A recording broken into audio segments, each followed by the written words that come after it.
Like, even with coward strats, you've got a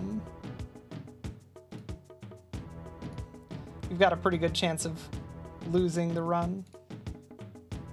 All right, so everybody who voted for dying by IAF, congratulations on your winnings. Get another one queued up for this run.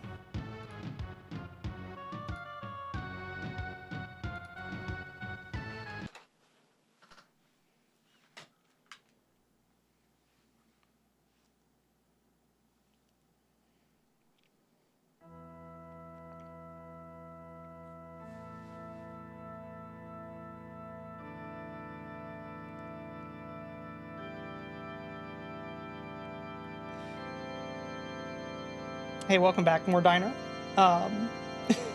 Yeah. The last run had absolutely zero problems. That's a good way to put it. But yeah, even with coward strats, absolute zero can ruin your run. You can die immediately. But at that point, I was 2 minutes behind. And the way that I got hit with absolute zero there, it would not have mattered. It would have mattered exactly zero if I had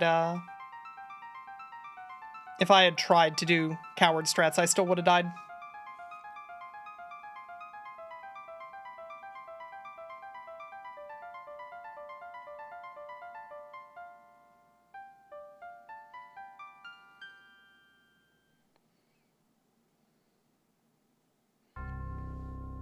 Imperial Air Force remains the safest bet, as it always has been. Yeah, that's true.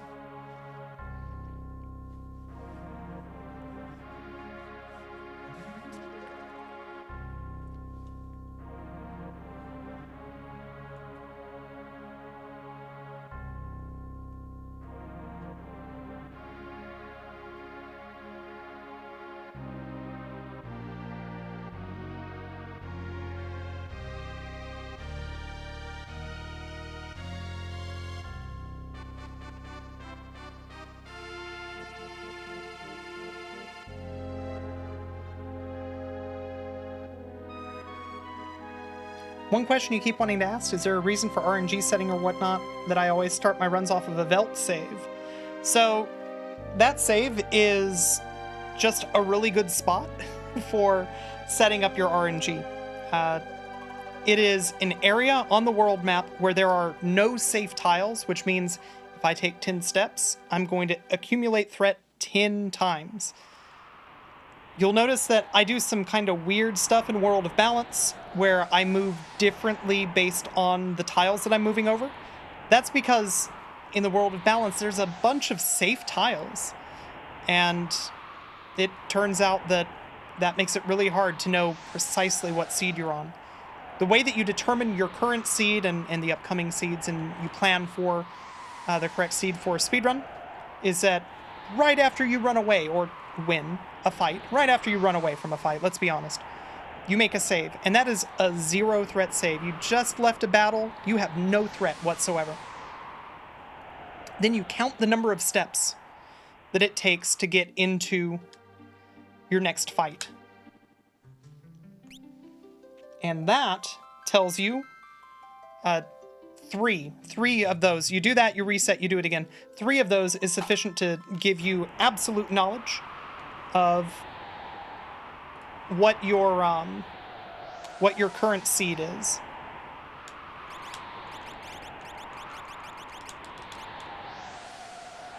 And from there you can you have knowledge of how many. I was just holding down L and R like a doofus.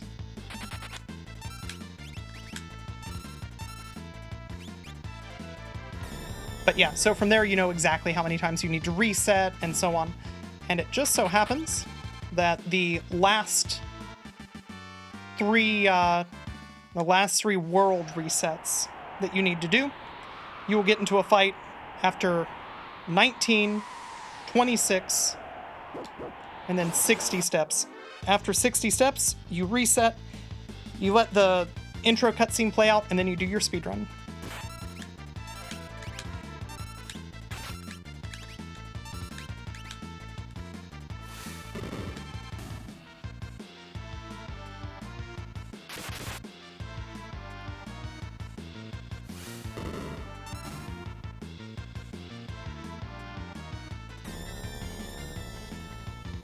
Bring up something first. You made a grilled cheese sandwich with sliced turkey. Is that a melt? Yes, that's a melt. That sounds tasty.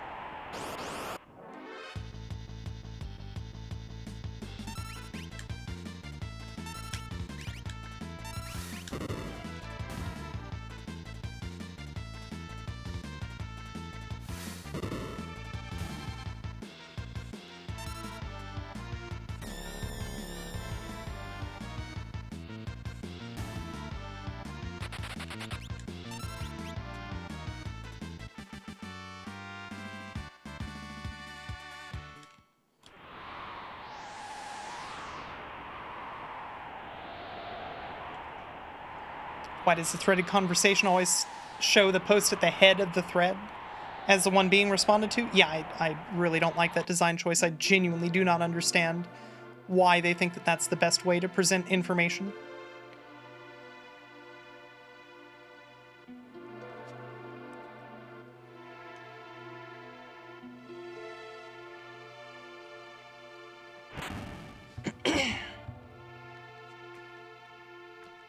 But yeah, if you did that with a burger, like that's just a patty melt. So yeah, if you replace the burger with the slice of turkey, yeah, it's a turkey melt. Why not? Maybe I make patty melts tomorrow.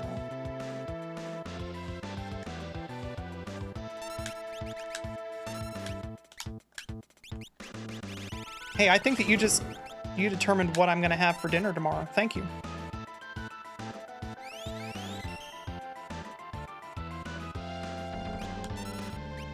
I hate this.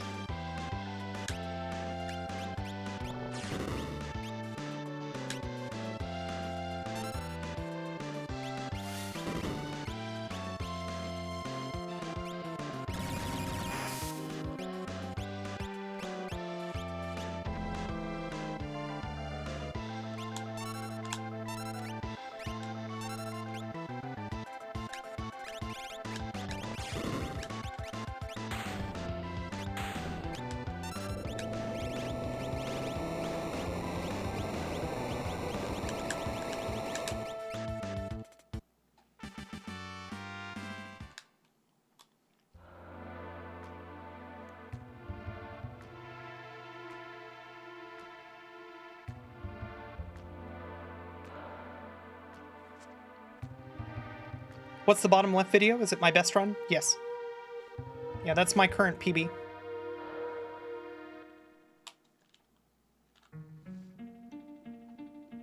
Nooster, how's it going? You managed to all caps howdy y'all, and then not capitalize or not have shift held for the exclamation point. I'm impressed by this.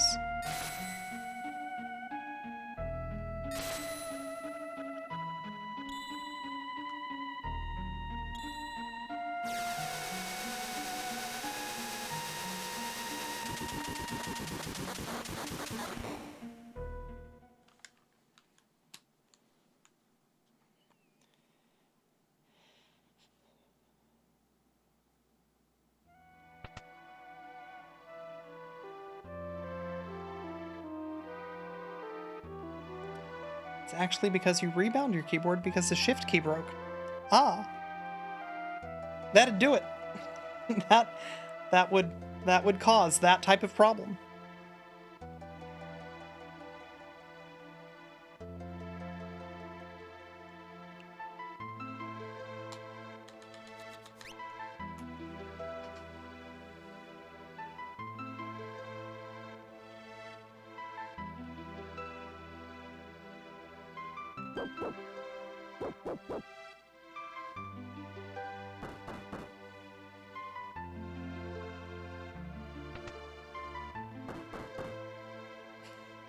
Yeah, no worries, no worries.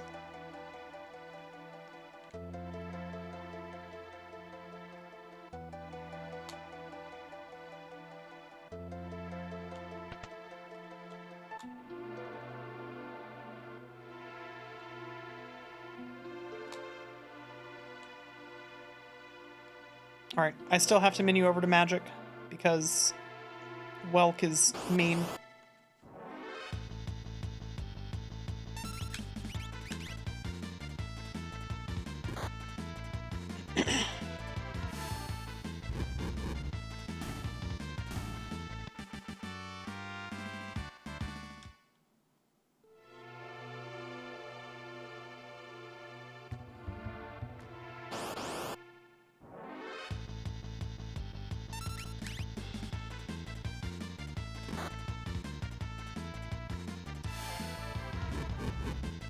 Love to stop losing time.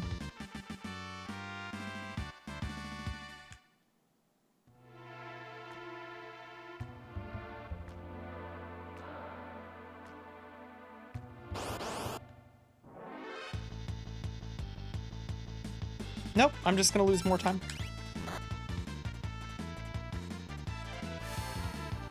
Freighter 5, how's it going? You disabled your caps lock because you kept hitting it by accident? That's understandable.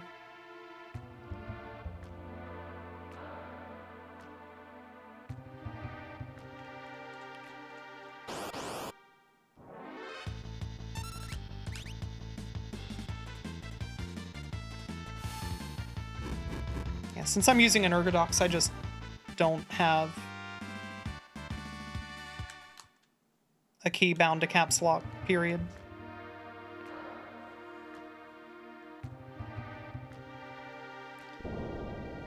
The key that is where caps lock would be normally activates layer 4 on my keyboard, which is identical to layer 1, so it's just normal typing, with the sole exception that I've put square brackets on it.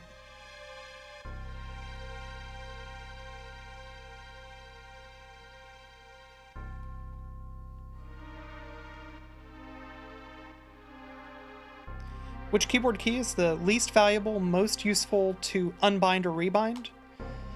Yeah, scroll lock is not a key that I think most people use nowadays. Control S and Control Q do what you would want to do with scroll lock if you're in a terminal anyway. So, yeah, like that one's a pretty good contender.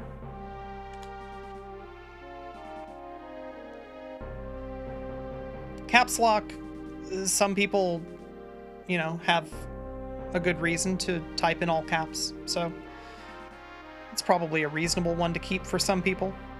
I know a lot of people who just rebind it to control. Yeah, pause button's another good candidate.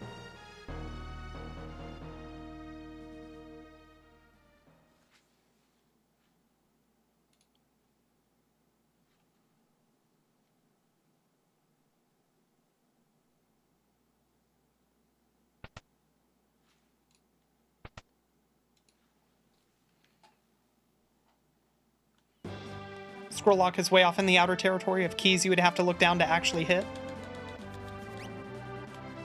Yeah, it's on the upper rows somewhere, I think, right? Genuinely do not know.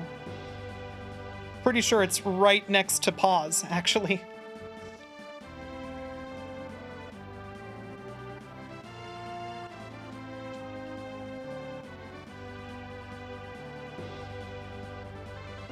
You use scroll lock because it's a default keybind for toggling the UI on and off in Final Fantasy XIV.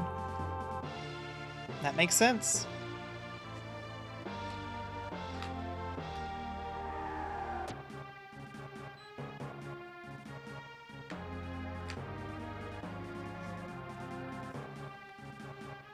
It is. Print screen, scroll lock, pause break, in that order.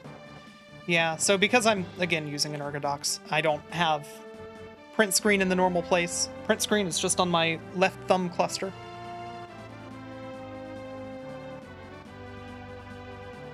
Scroll scroll lock is useful as somebody who works in Excel. That's fair. That makes sense.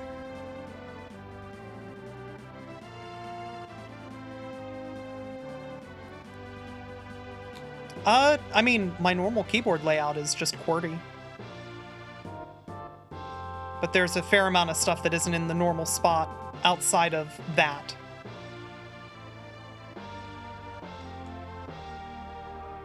Like, so escape and backspace are both on my left thumb. Space and enter are on my right thumb. Page up, page down are on my right thumb. End and home are on my left thumb.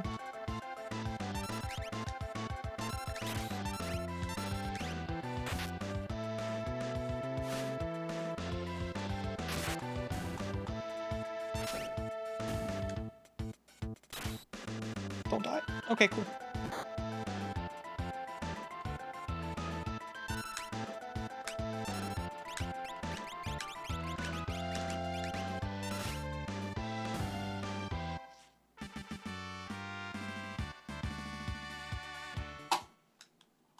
Nifty.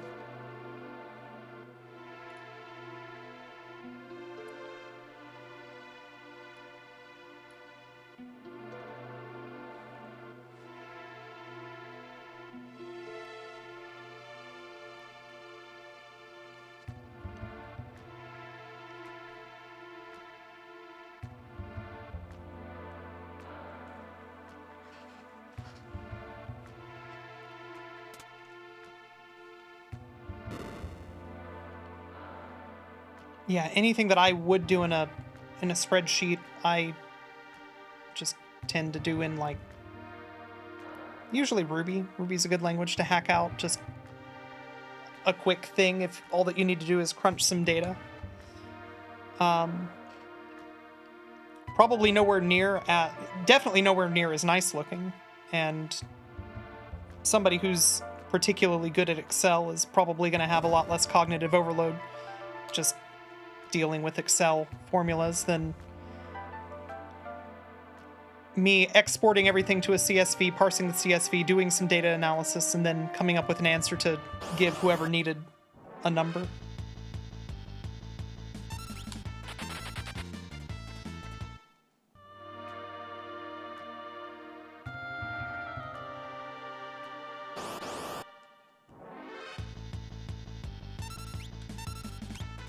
Please run.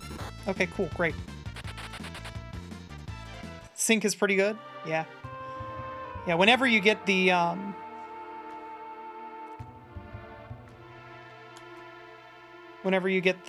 run more or less in sync, it's pretty fun to watch. The only thing better than being perfectly in sync with your PB is watching two racers who are perfectly in sync. That's always mesmerizing to me.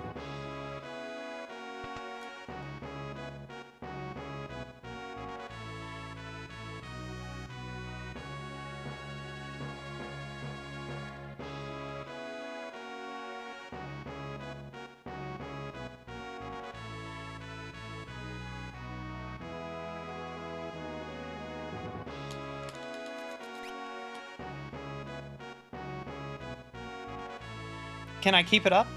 We'll see. I'm gonna do my best.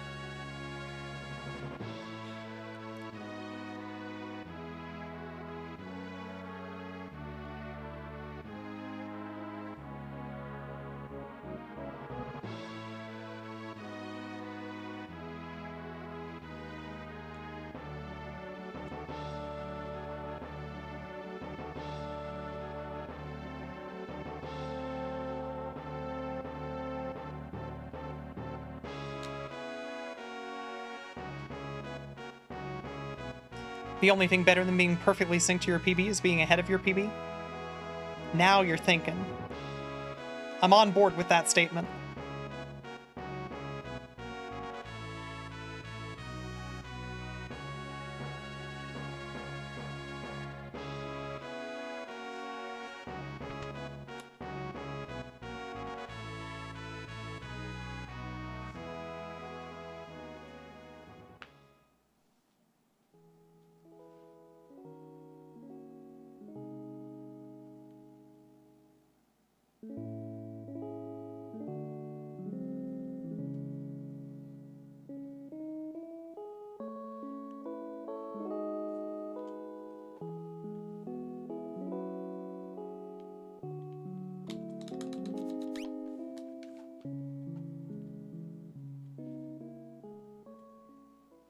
Coin toss was rigged? Damn right it was.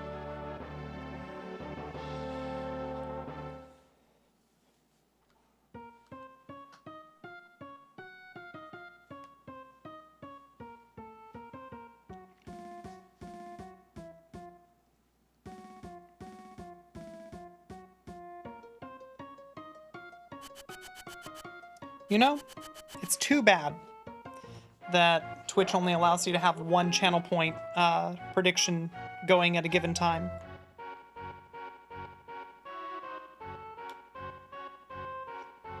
Because I would love to have smaller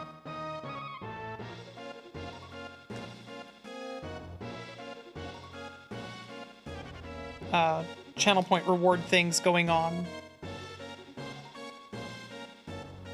How many preemptives, stuff like that. Or even just gain or lose time per split. That would be fun as hell. You would predict heads for the coin? I'm gonna be real with you, Egrets. I think that you would win. I think that's a good bet. What ended up tanking the run last time? Absolute zero.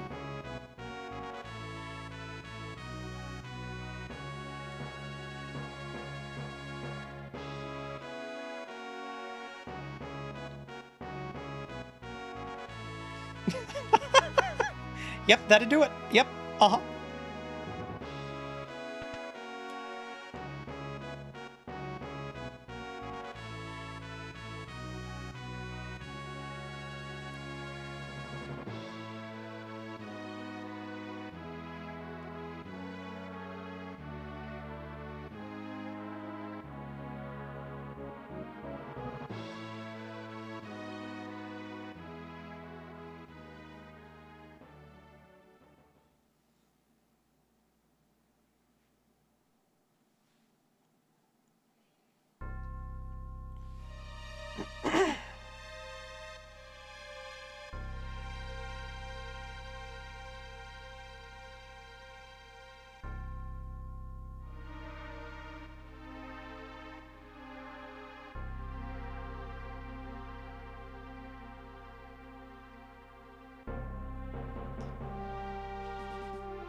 Wonder how likely it is for absolute zero to happen before I can act and how likely it is to kill.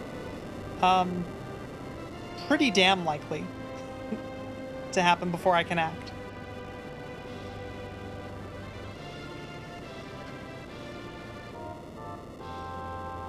And if it happens, like, someone's dying, at least Locke dies.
Yep, that's fine.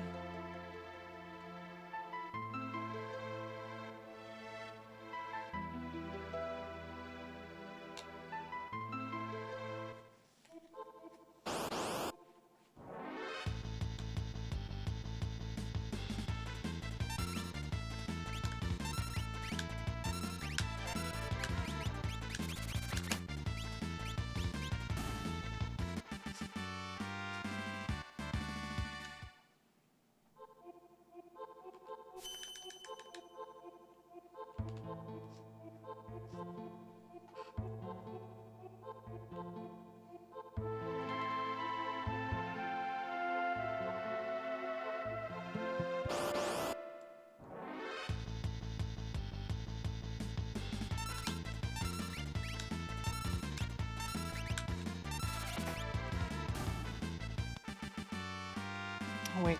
Locke should be equipping that buckler, like, now.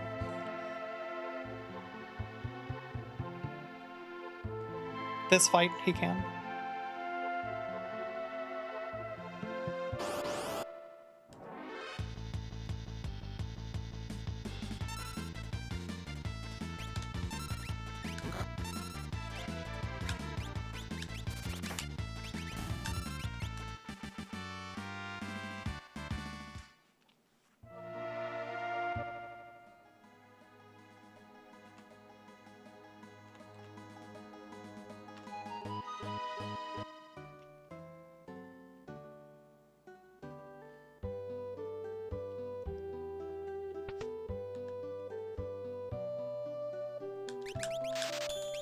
Balthazar, how's it going?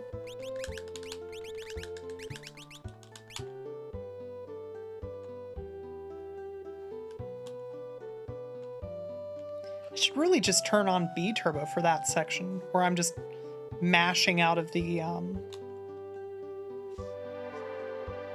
menu.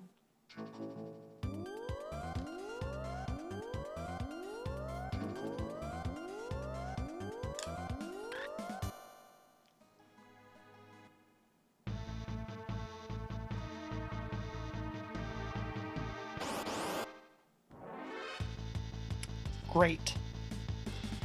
Definitely what you want to have happen. Yeah, it's unfortunate.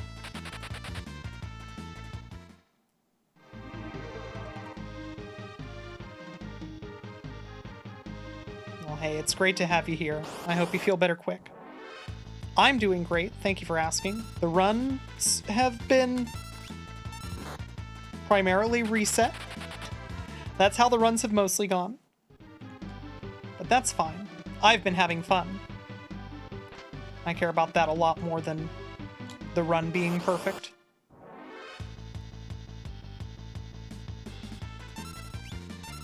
But I mean, like, my party could run.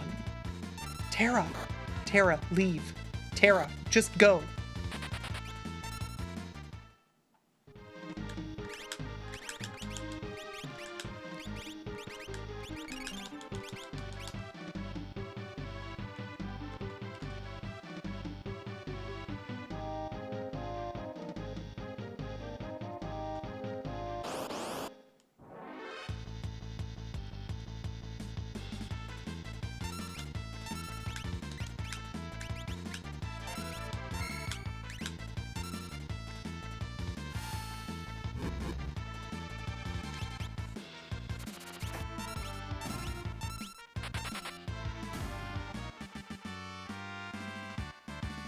I'm behind?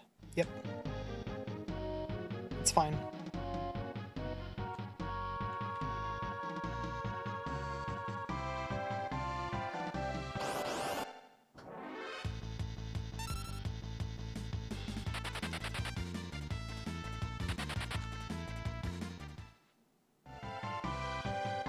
No. Resets are disabled whenever there's a channel point bet going on. That wouldn't be fun for anybody who's betting.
whenever I turn resets back on. I'm not going to finish a run for a very long time because of all the saved up points. Yeah, that's fine.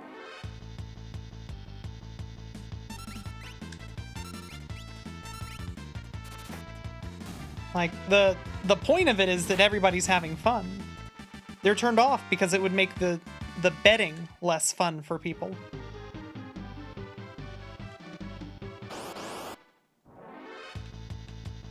Cool.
Don't know why Locke attacked there.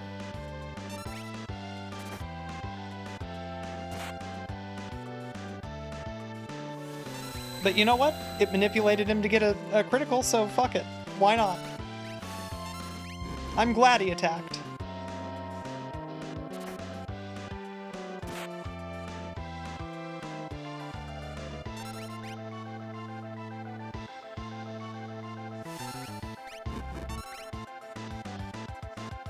I could simply increase the cost. I mean, eventually the cost will go up.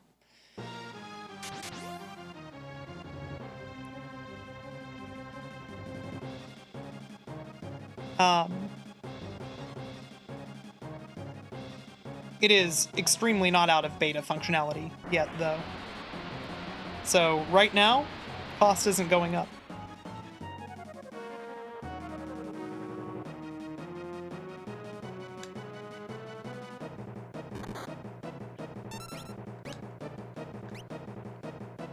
I still got to figure out how to make it work with Windows programs that aren't even on the host that's running the control software. So that's going to be a fun one to figure out. And until that works, it remains in beta. Which is good for all of you. Because it's only, what, I think that I left it at assigned int maximum values worth of points right now.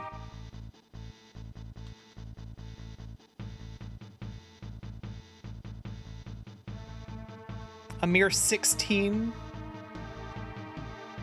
or 15 bits worth of points.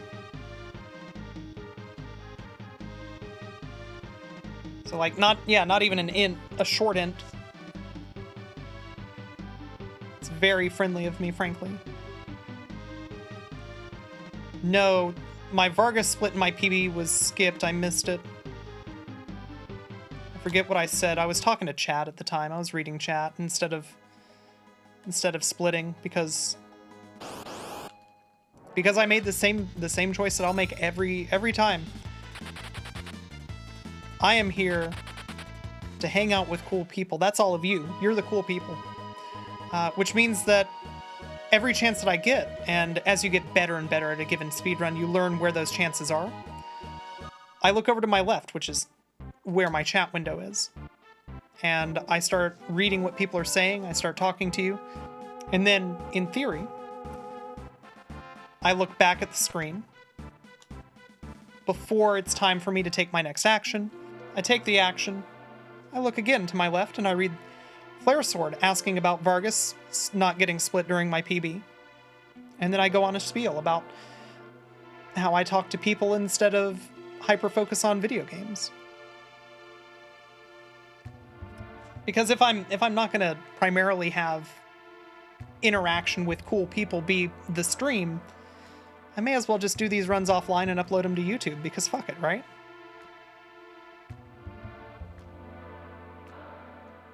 A signed in could be a lot of bits depending on your platform. Yeah, that's why I felt the need to specify. We're talking about short ints.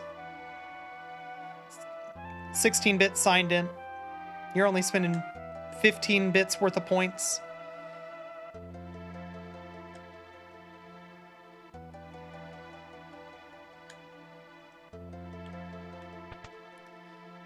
And while that one's very funny, I do need to come up with more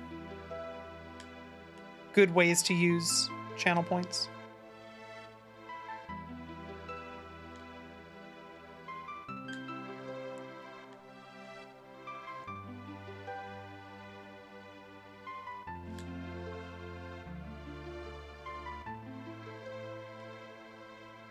Is short defined? No, of course not. Of course not. There's a reason why we have just specific size types now. Because it turns out that colloquial names for our integer sizes has worked out very poorly for us indeed.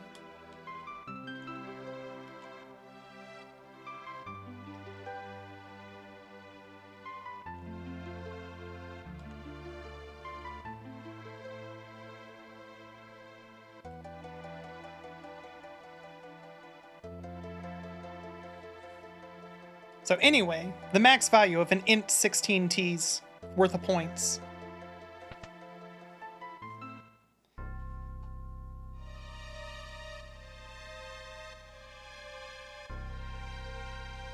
You bet that I'm actually always focused on the game and just predicting what chat is saying and responding to my prediction?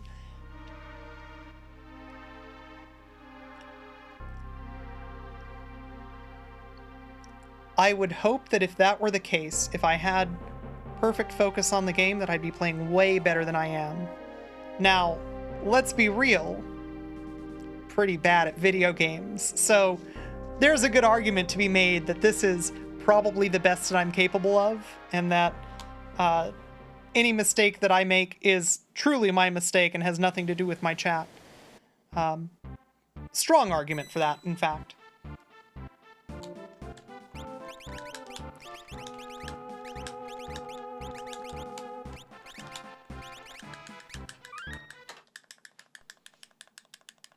But I'd like to pretend that I'm better than the showing that I'm putting on. You know, when my focus is absolute.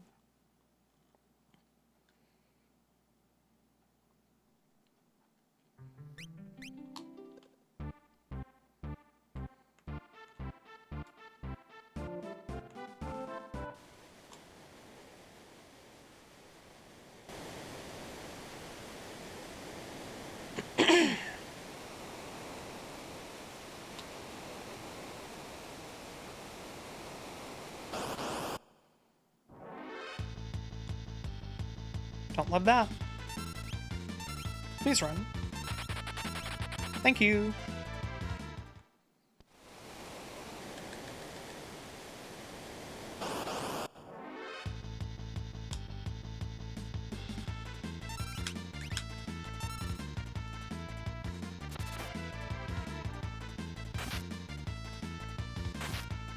I gotta heal now. That sucks.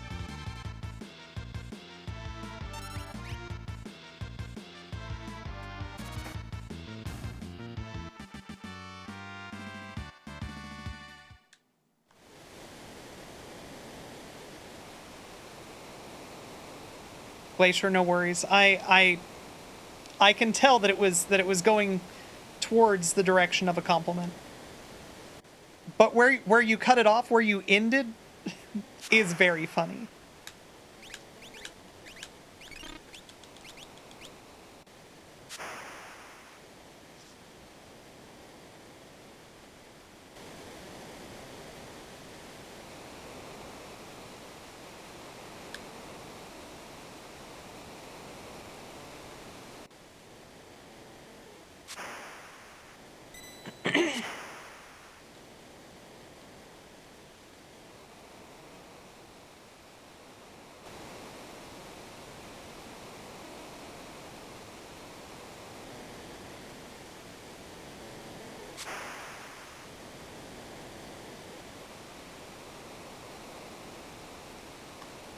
You got 3 vaccines yesterday, you're feeling them?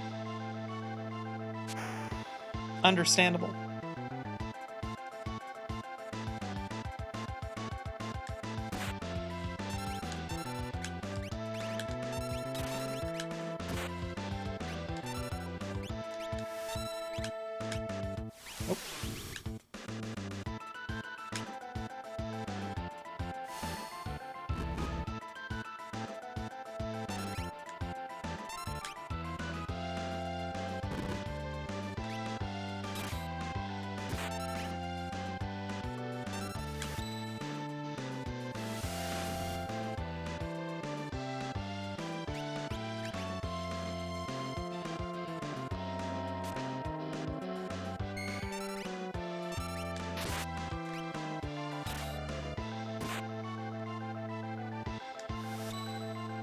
I think that I fire here with this amount of health.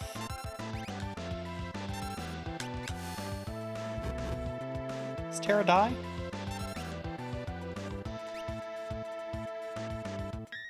Not if she does that.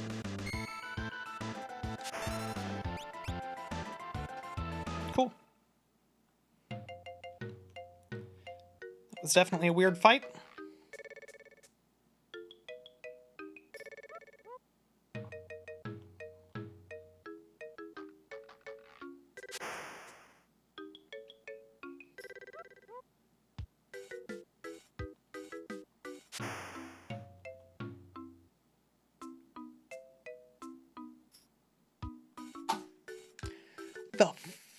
How? Quick question, hey. What? How? How is that a gold? Cool split.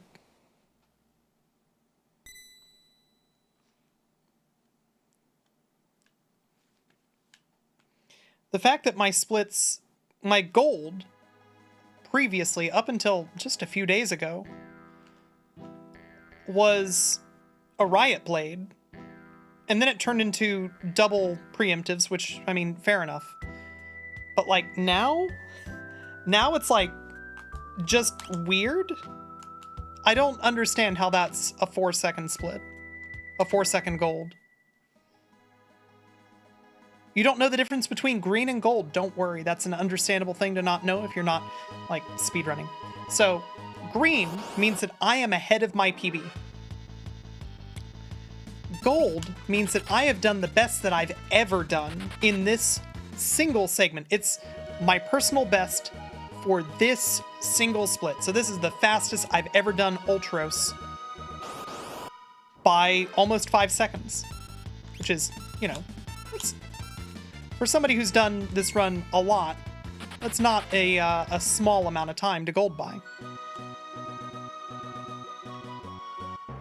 It's like, I'm not doing any new strats. It's not like something has changed drastically. So, a gold split can be green. I can be both best that I've ever done the single segment and ahead of my PB. Or it can be red. This is the best that I've ever done this segment, but I'm still behind. A gold split would obviously be catching up to my PB, you know, gaining time back, but gold doesn't mean that I'm either ahead or behind. So in this case, the minus in front of the number is really important to know kind of where I am versus my PB after the gold.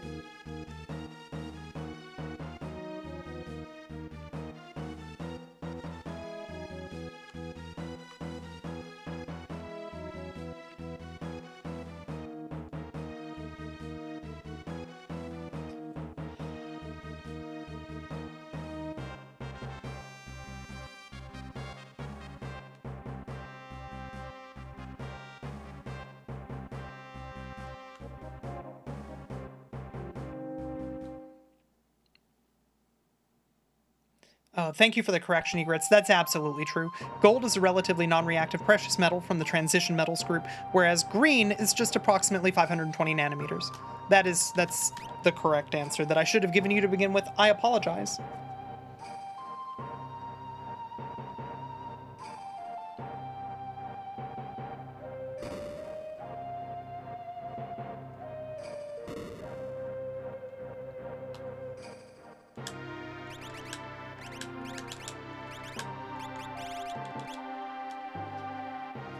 You just woke up. What happened to the last run? Absolute zero.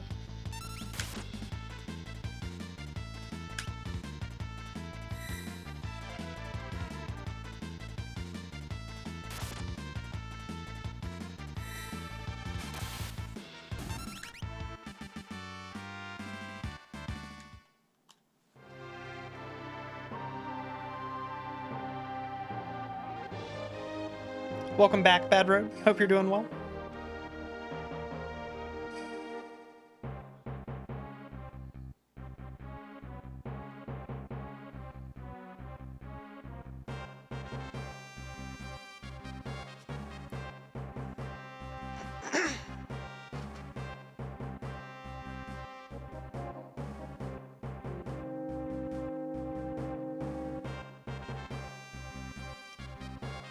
If you were to bake all of Alaska, how long do you think it would take to reach an internal temperature of 200 degrees? That sounds like an XKCD question. I guarantee that what's-his-name Monroe would be willing to find out the answer to this particular question for you. Me? I don't know. A while? A lot of it's still frozen. Randall Monroe, thank you.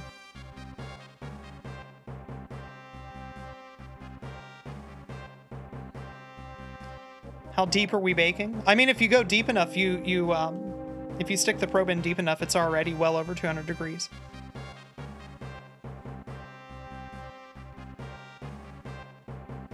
It's like a hot pocket in that way.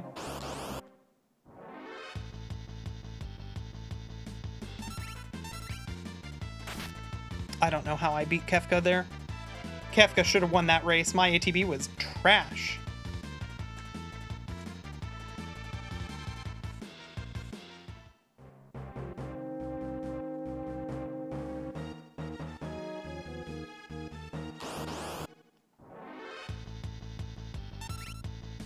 That's right, that's their new state motto. Alaska, actually a hot pocket.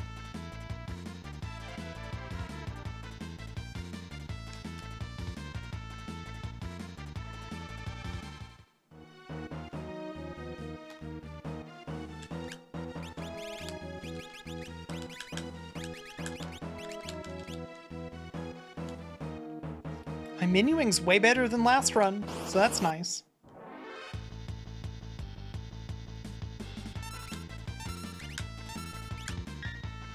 Good dog? Good dog, hell yeah. Yeah, it's fair.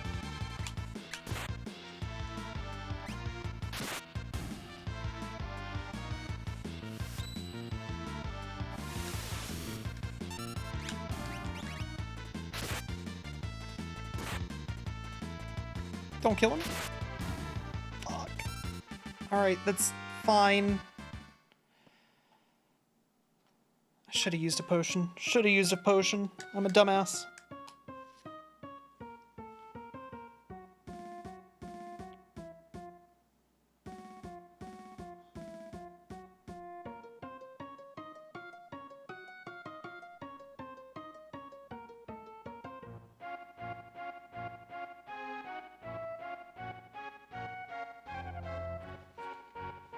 Yeah, Shadow got sleepy.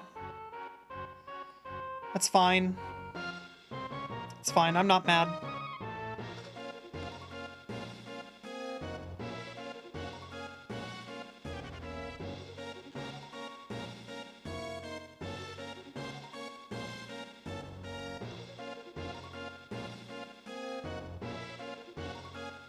Yeah, the way that you get consistent heating throughout anything with a microwave is, as Jesus the Frog points out, lower wattage, longer time. I think that it's become,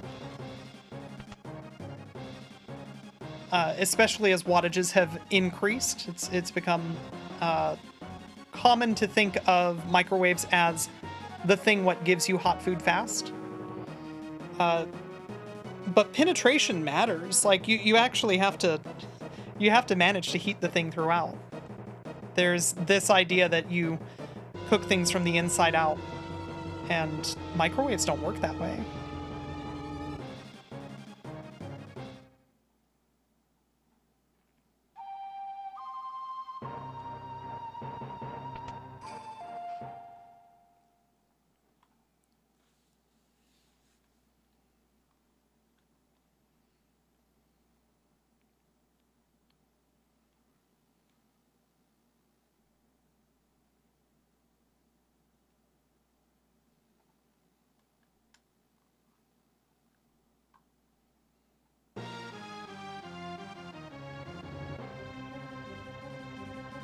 Alright, so I'm losing time here, which sucks.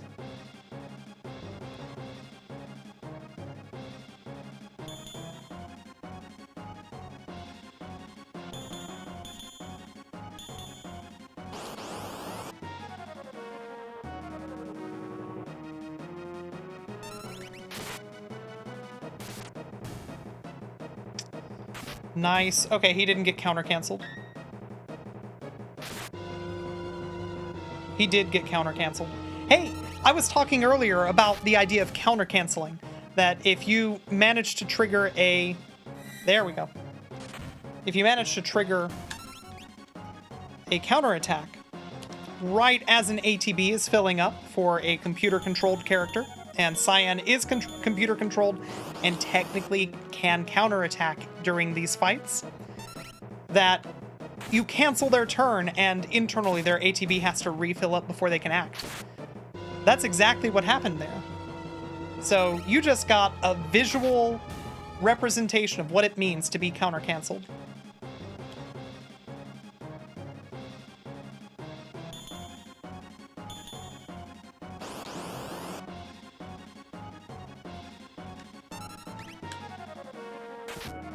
Please kill the other grunt. No, I didn't want that.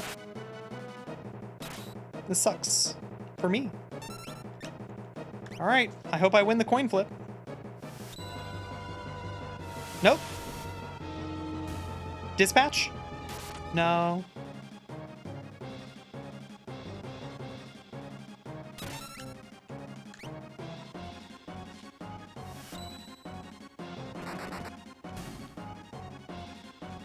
I can't believe I'm behind now. This sucks.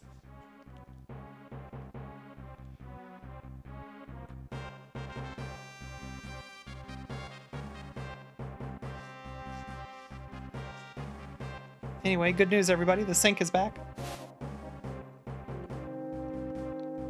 I think that I had pretty good ATB in this section, if I recall correctly, during my PB, so I'm losing time here still.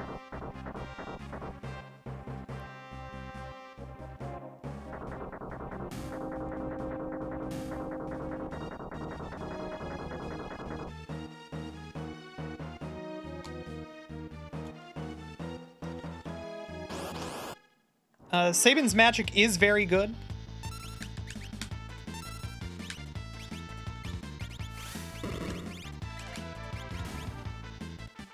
And also, Pummel is very good.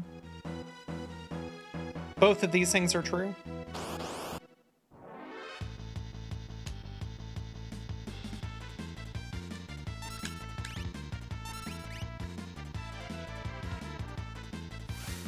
Above all else, I have to make sure that that guy doesn't get a turn.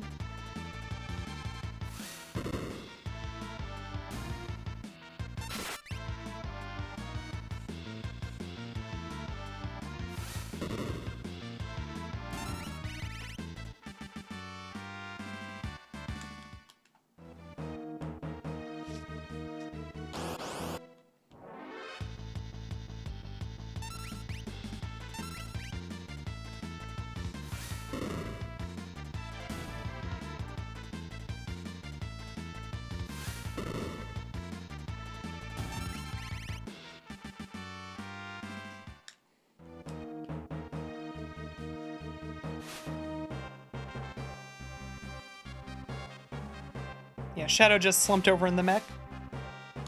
Very funny, except that it represents me losing a million years.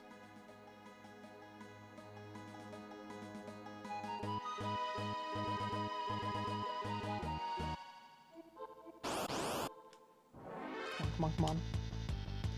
Please run fast. Go, go, go, go, go. Thank you.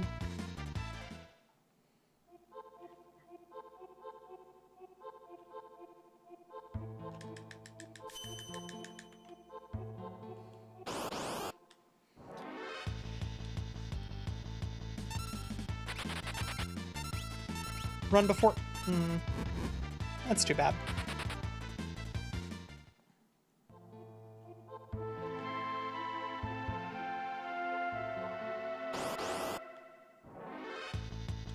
Nice.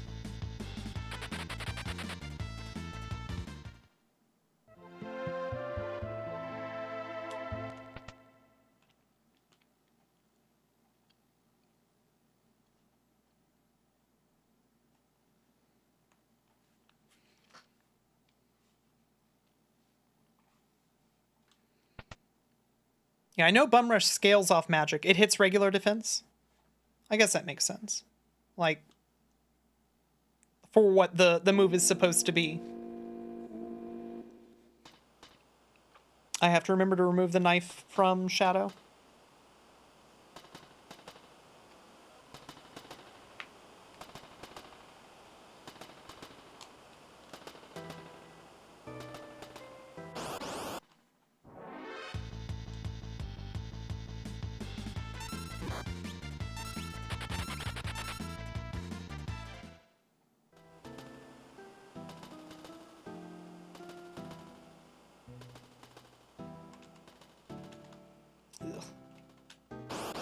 Terrible. Terrible movement.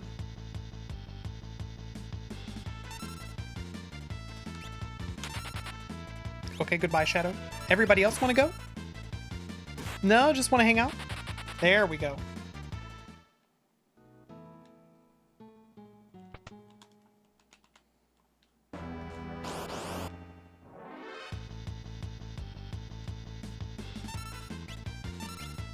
Please leave. Please go. Please run. Uh-huh.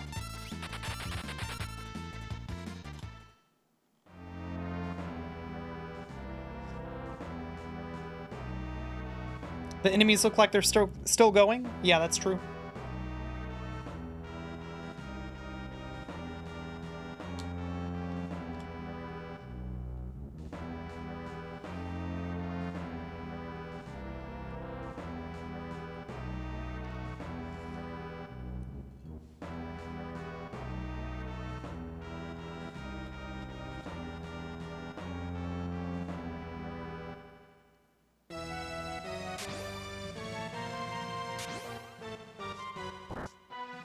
You know, honestly, this race against Past Me is pretty good.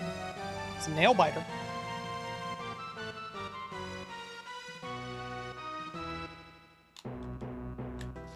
Okay, you, empty, you.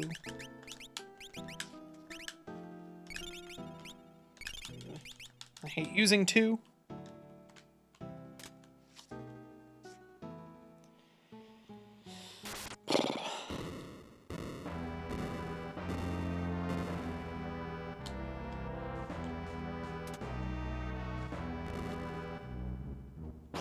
Alright, I should be set up to clip through that guy. Also, what a good fight. EA, how's it going? It's been a while, friend. Alright, bombs are scary. Nope, that doesn't work that way. Okay. I thought that's how you get... Oh well.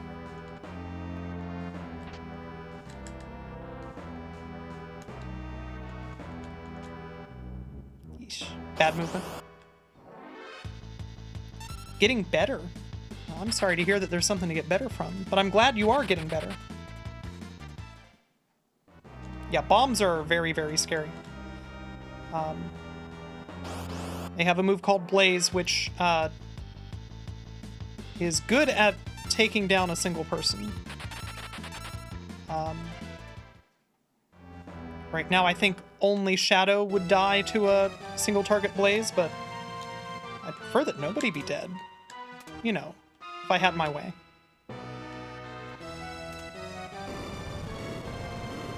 Not my best train, but not too bad.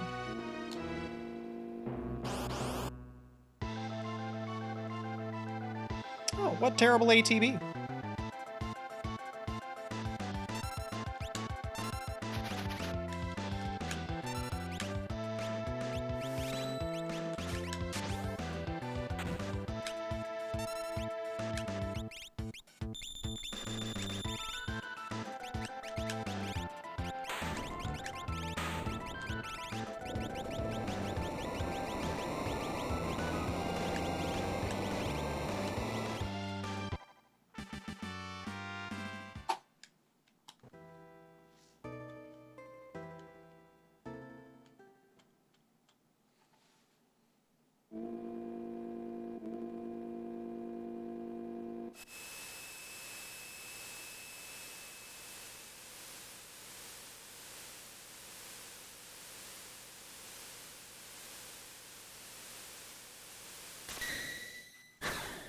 I know what people who watch these speedruns want.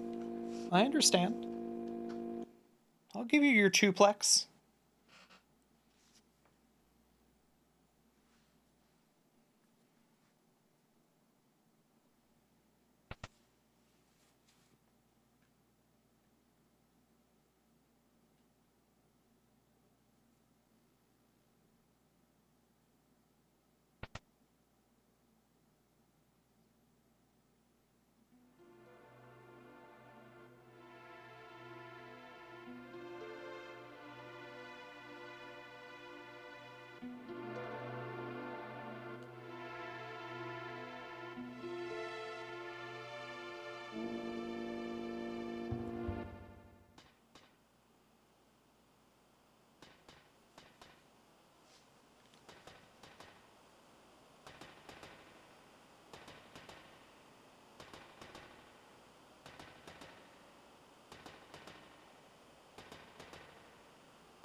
Your cat is watching too. She desires birds.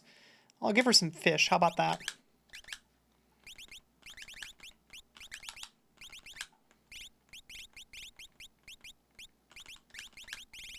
Where did the earrings go? Where did the earrings... Or, no, sprint shoes went down there. Cool. We're good.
Well, his name is now Ow. Seems like an elaborate strat for what doesn't seem to be a major fight. So are you aware of how that fight normally goes, is the important question.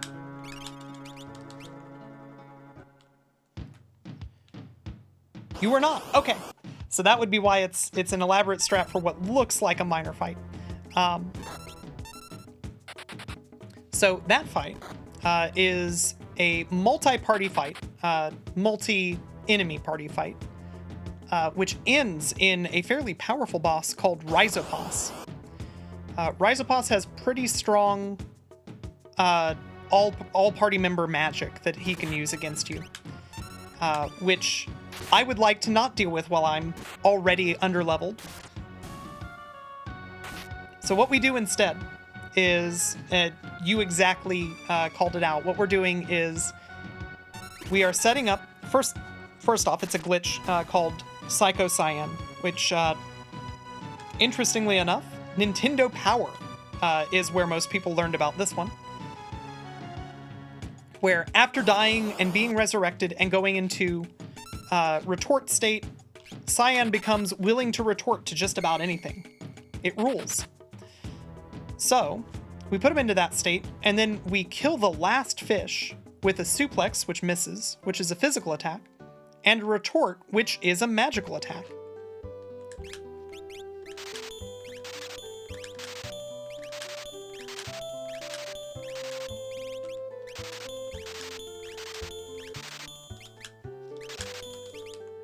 And it turns out that when the game tries to look up, what do I do when the fight has ended with a physical plus magical attack, well, it can't really resolve that. So it bails out. It says, well, I don't know what to do now. So instead of crashing, I'm gonna leave. You win. Let's not crash the game.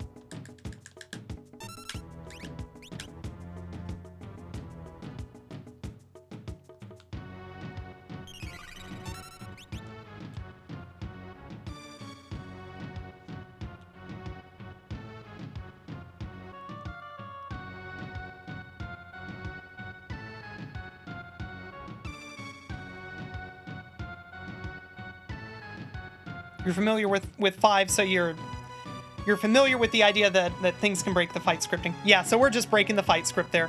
And the way that 6 handles the fight script breaking is by bailing out, which rules. So it's not anything like super duper wild, like putting leak? Is that right? Is that the name of the actual, like using Rainbow Wind on Archaeabus or anything like that? Sap, thank you. I can remember the name of the attack. I can't remember the status because I am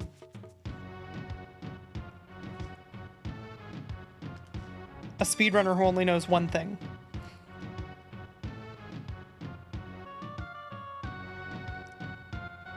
I think that it's Sap in the re-release, the GBA re-release. I think it's maybe Leak in the original RPGE translation, something like that.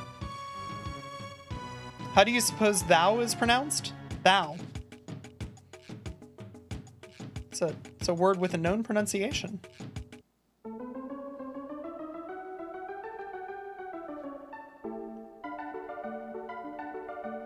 I'm like 2 seconds behind my PB. This run is wild.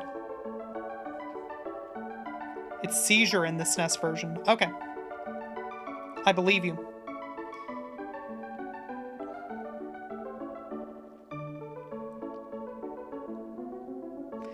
So Quick Leak is, I think, GBA only. In the SNES speedrun, you don't do that. You actually, you do some interesting, like, you do cool stuff, which results in... I was gonna say, if you're gonna blaze, just blaze Cyan. Please. Make him not exist anymore. But yeah, in the SNES speedrun, what you do is you You inflict the status on Archaeabus. You don't do quick or anything like that. And you delay the things that you do. You delay your actions for a few frames, which, for reasons which are, to me at least, unclear, sap or seizure does additional damage for a few frames right when somebody's ATB is filled up. So you use that to maximize the damage that's being done and then skip the fight, essentially.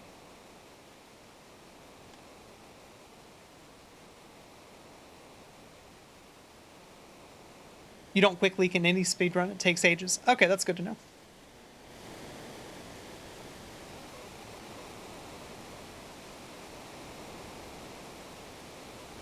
You like to pretend that there's a glottal stop, like to howl?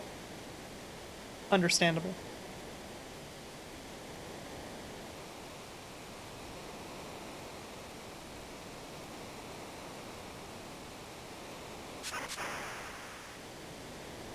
Loon did it as a bit on Fiesta one year, just quick leaked everything. That rules. I don't remember that one.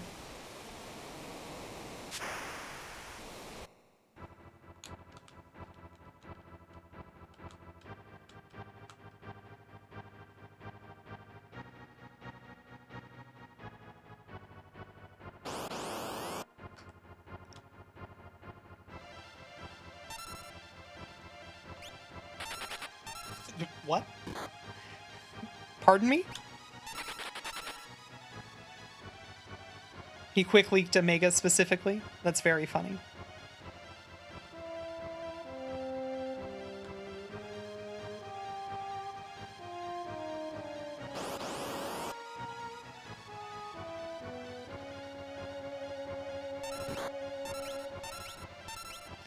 Hey, if you're gonna hit people, hit Cyan. Thank you.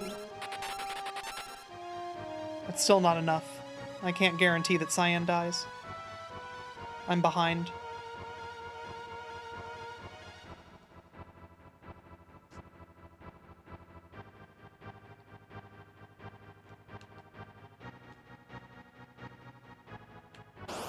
Loon's boss bits are very powerful. I mean, Loon, just as a person, is very powerful.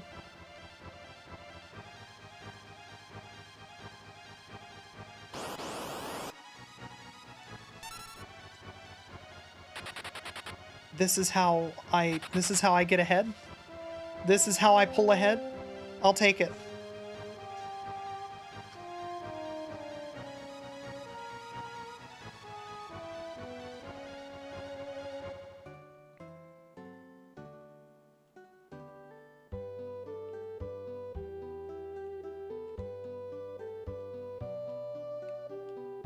Neo X Death was a 9-hour fight. Jeez. That rules.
Great. Hate this. For me.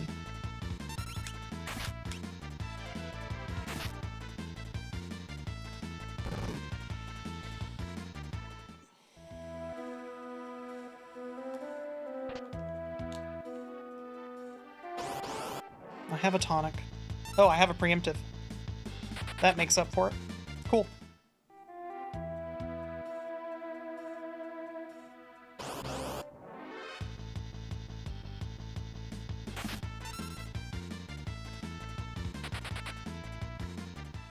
Alright, one punch should kill me.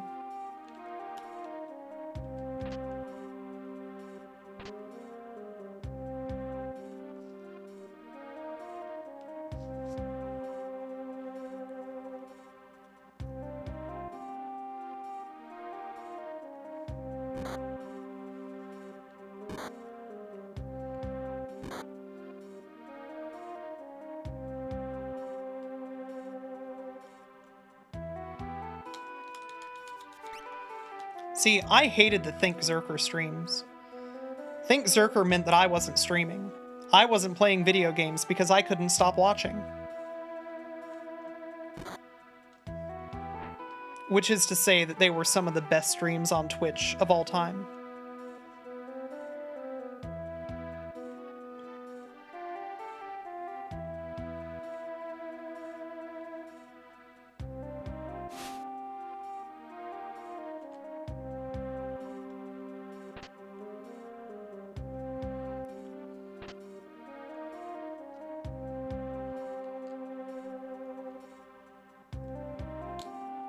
That's a good description for Loon. Yeah, he does nothing in half measures.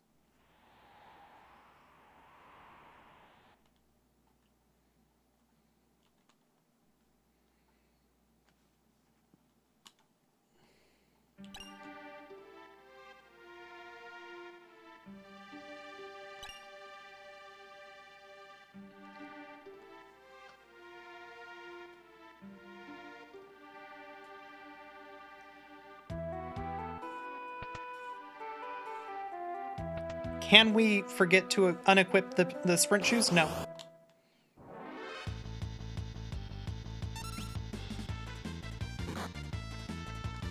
In order for that to be a danger, just so that you understand what happened, Sabin has to be dead at the end of the,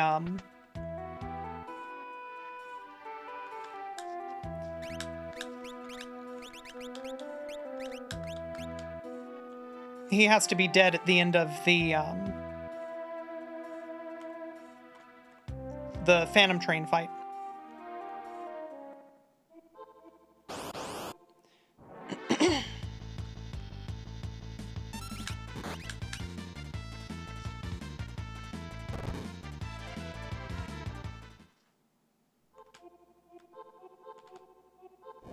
Yeah, because that's the point where we replace the shoes with earrings. I hate this.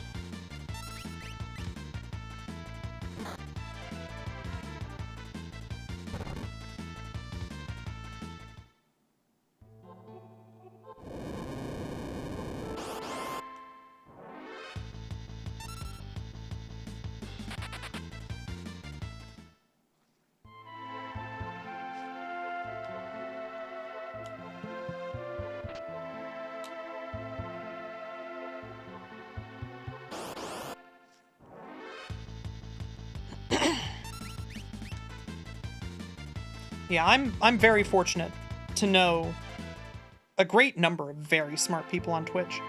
Loon is definitely among the smartest people that I know.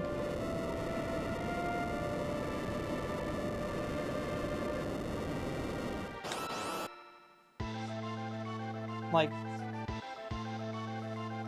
he is staggeringly insightful across a ridiculously large array of domains.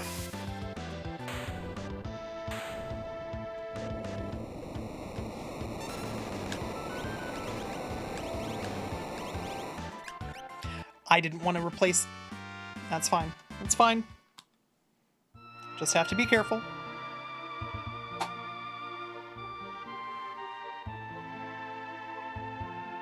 Ignore that gold. That gold is fake as hell. I am not 2.5 minutes off my gold.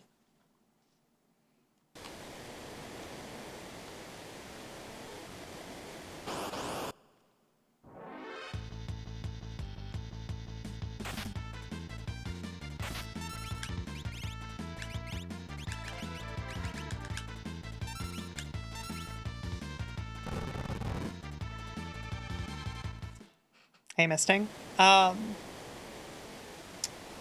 What happened to the previous run? absolute zero happened to the previous run, which is one of the least surprising things that I can say about a Final Fantasy VI speedrun.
Yeah, it happens. You can't be upset about it.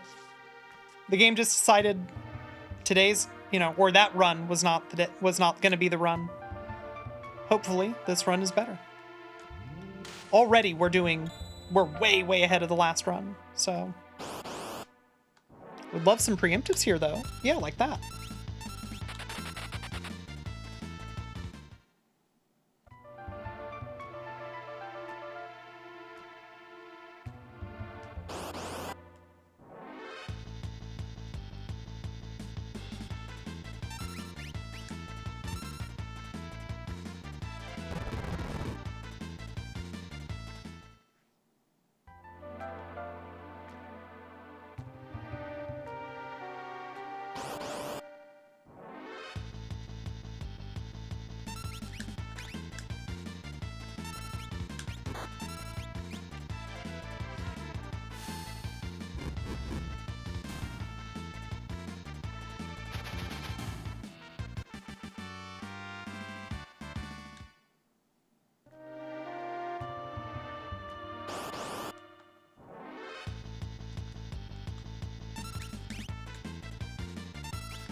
Alright, so I lost a little bit of time trying to preserve smoke bombs there. That's a bummer.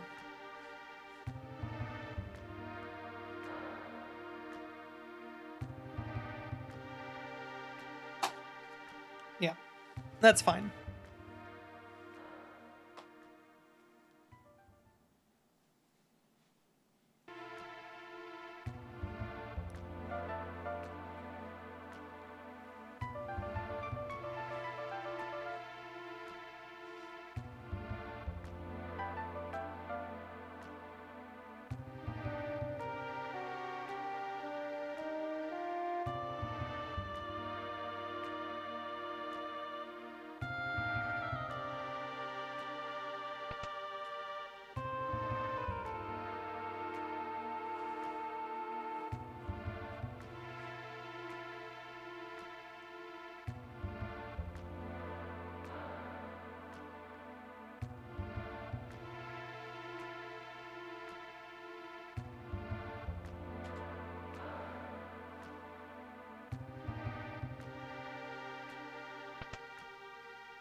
Time for the thing? Absolutely not.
For that particular layout, menuing, just optimal menuing is the reason for that specific ordering of people, moving the cursor the minimum number of times overall.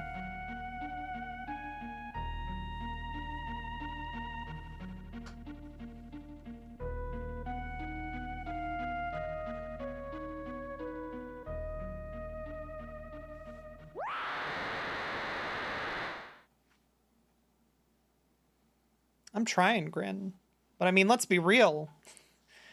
Run's gonna die at Imperial Air Force. We all know that it's gonna die at Imperial Air Force. That's what's gonna happen. It's tradition.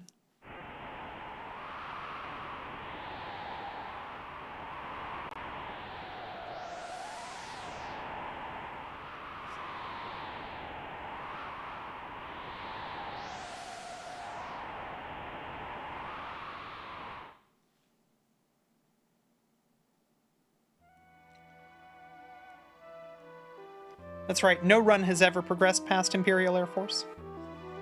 Any run that looks like it's progressed past Imperial Air Force is actually a complex illusion. It's very impressive. Oh, I am going to make it past IAF this time? It's the ninjas that are going to do me in? Yeah, that's fair. That makes sense. It'll be like the last time where I got past IAF and the first encounter was a pincer attack with ninjas that killed me with 2 fire schemes immediately.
That's fair. Please. I desperately don't want to use a smoke bomb against a leafer.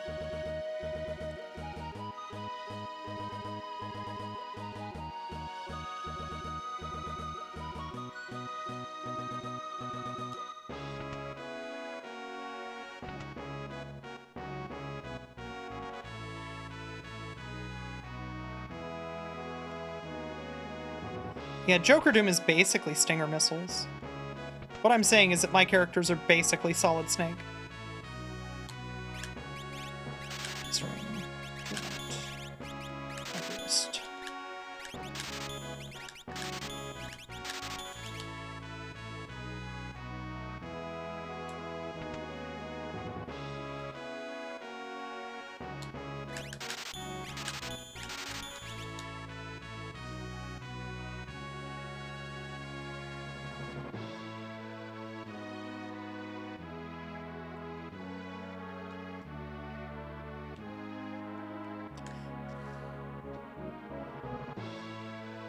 I buffered right too soon, and right, it just so happens, does the same menu as down, just like left does the same menu as up. Tara was asking Celis if she thinks that love can bloom on the battlefield. That's true.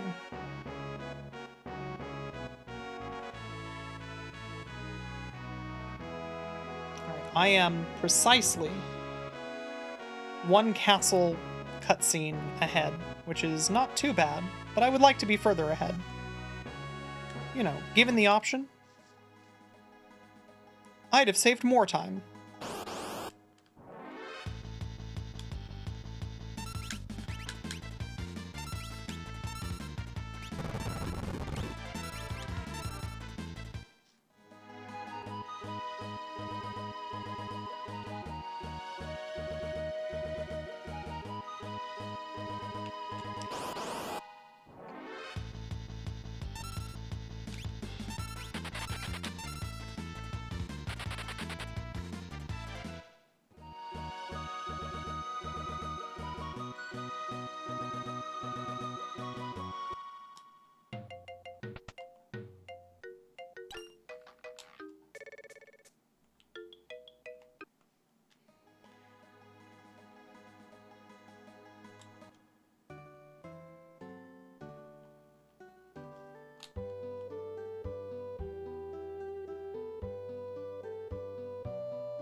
Vulture fact, most vultures cannot braid their tail feathers.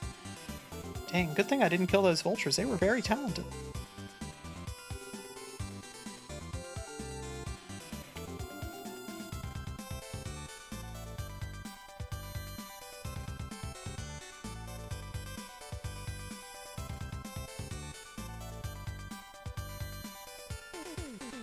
Record Keeper, one of Tara's soul breaks, which I'm going to assume is just a desperation attack, was called Finding Love. Okay. And it had her go into her Esper form. I'm gonna get to the end of this. To spam fire spells with an animation of a World of Ruin story with the kids. You thought that it was very sweet. Okay, I was worried because I was gonna say, like, she finds love. I hate this. This is terrible. She finds love primarily because of the fact that, like,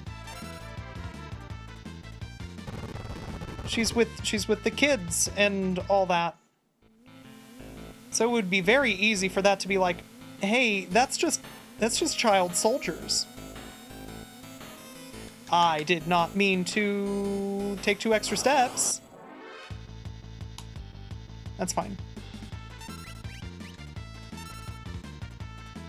Actually, it's good if you think about it. It's funny.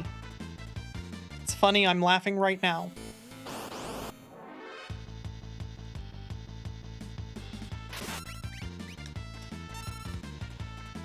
Is that bad for green splits? it probably doesn't actually make a difference.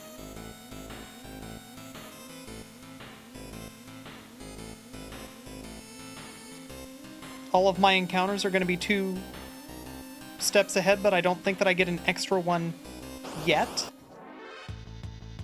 Yeah, ha ha ha. That's me laughing. I think it's funny, actually.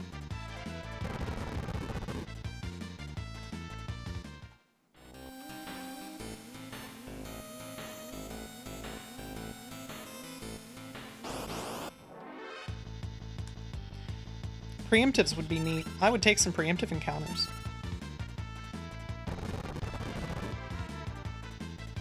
Yeah, step route resets at Opera, so like we're pretty close to the point where me messing up doesn't cascade. I just need to not mess up any more than I already have. Tall order, I know.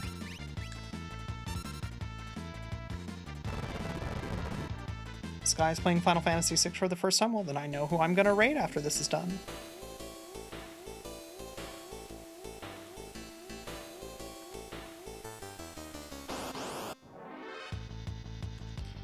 Terrifying. Goodbye.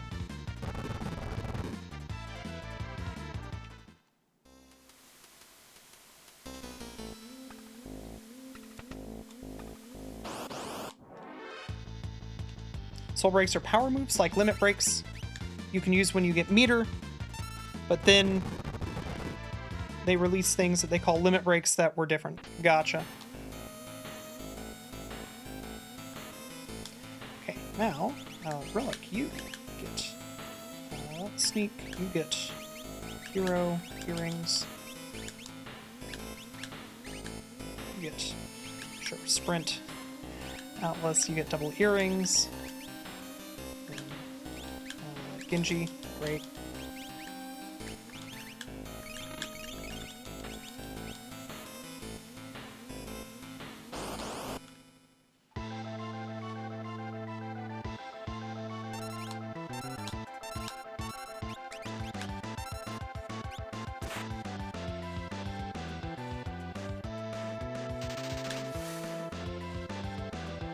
Howie.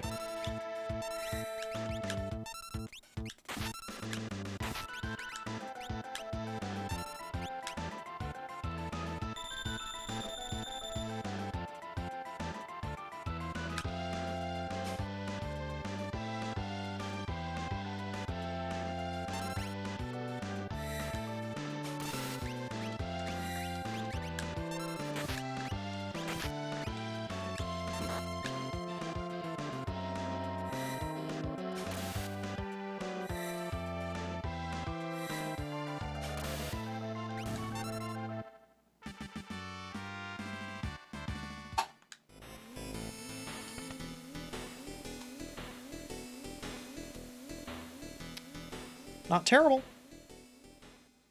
Not the worst.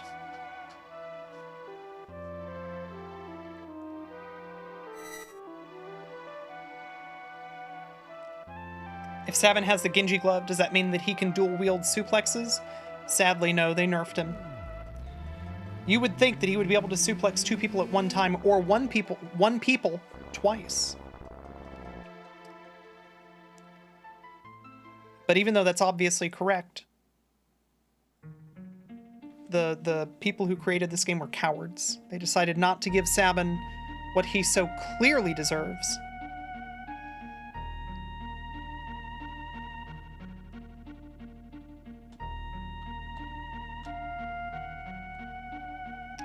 You don't think you know anybody who played Final Fantasy VI casually, got the Genji glove, and didn't immediately give it to Sabin to give him more punching? Yeah, that's how I used it.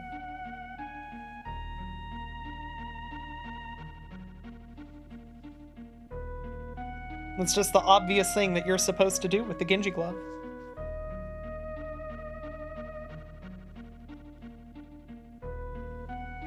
Sabin had to keep the limiters on to give everyone a chance to shine.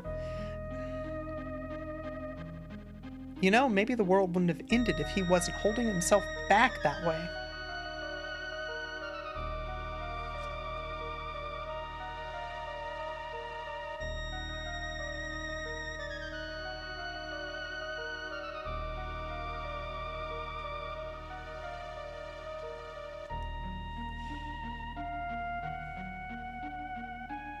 He does end the fight with Kefka. That's true. He takes the limiters off at the end of the run. Yeah, no, you're not wrong. That's true. He does do that.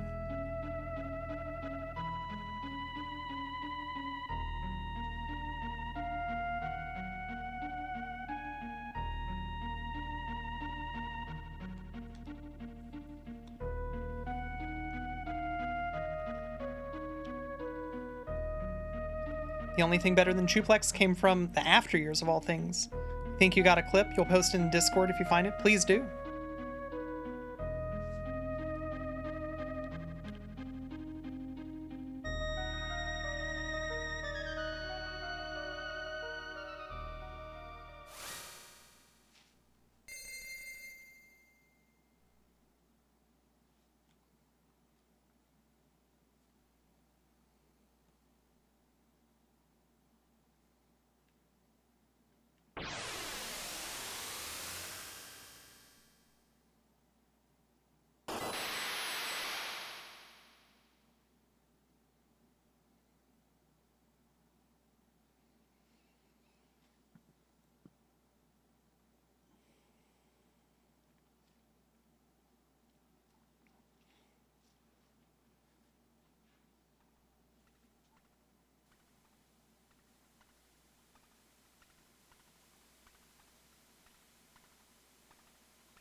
Is there something that I can attribute the green to in particular?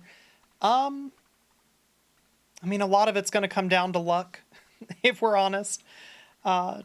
There's a lot of variance in this run. So I've done a couple things a little bit cleaner than my PB. I've had some runs of pretty good luck, some runs of decidedly worse luck than I had in my PB. Overall, I think it's probably a little bit cleaner on average, the execution. But a lot of it's going to come down to luck. And I've got to keep the clean execution consistent from now until the end of the run.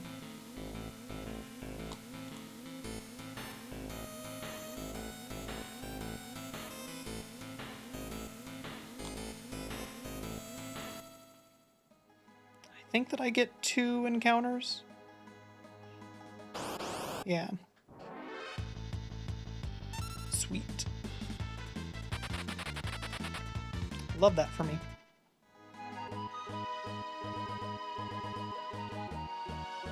Found and posted? Awesome. We'll look forward to seeing whatever it is that is even better than the Chuplex.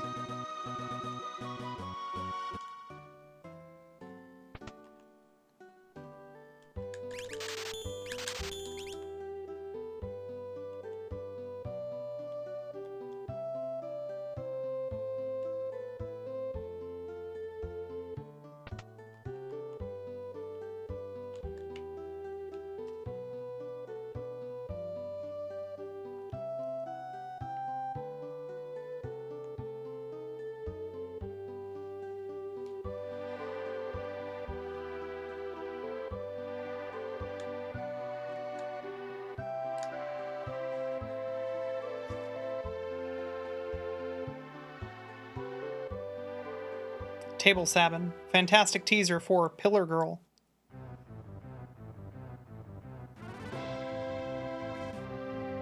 It's true. This game predicted Pillar Girl.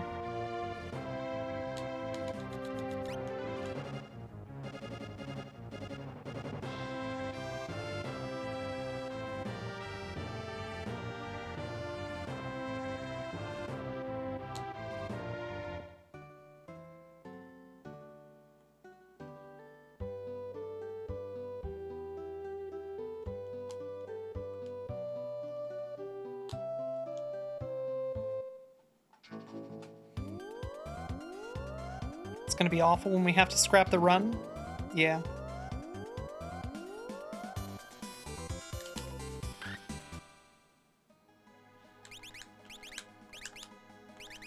Nope.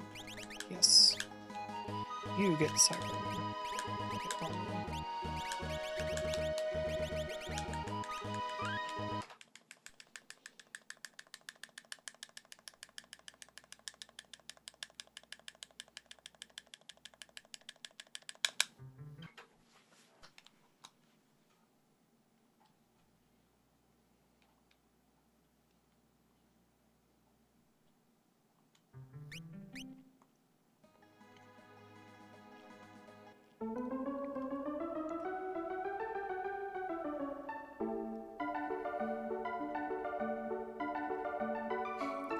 Egress, I forget what it was. There's some game that actually was found to be extremely sensitive to external thermals, and it was found because some speedrunners like AC was broken or something, and the machine was extremely overheating, and it ended up breaking the RNG in a way that was favorable to a speedrun. I want to say that it was a Dragon Warrior game?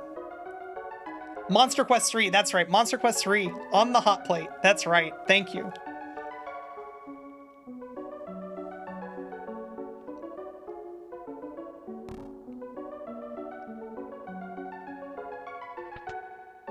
Agony, how's it going?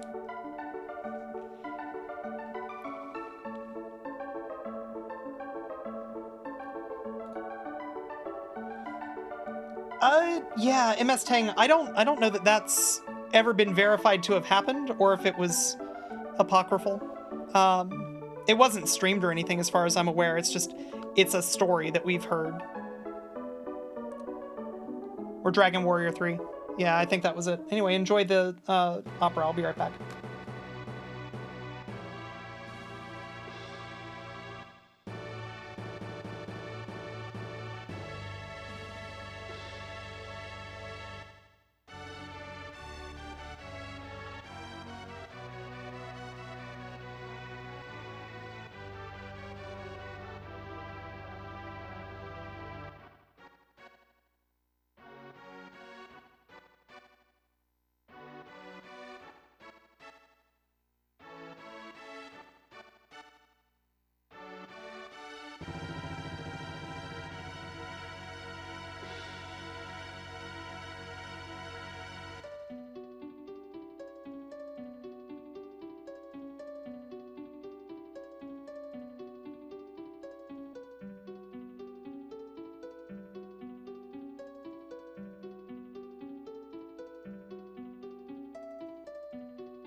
Hey, I'm back.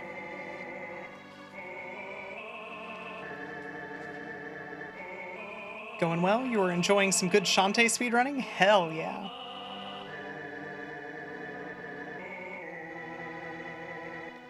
Hamlin Prize, thank you very much for the raid. Welcome in, everyone.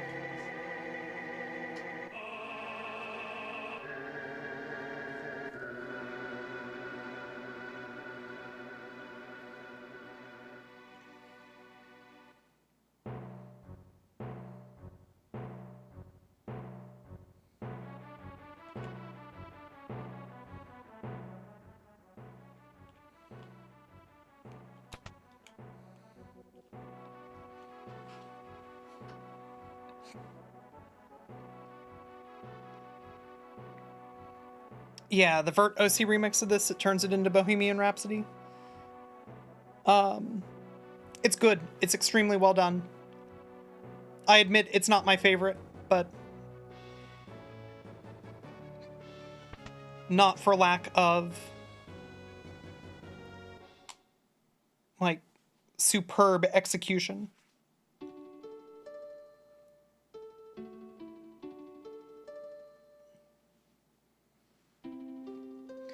Is this a real Celis? Yeah, we're still real. Celis will stop being real at the end of the Magitech factory.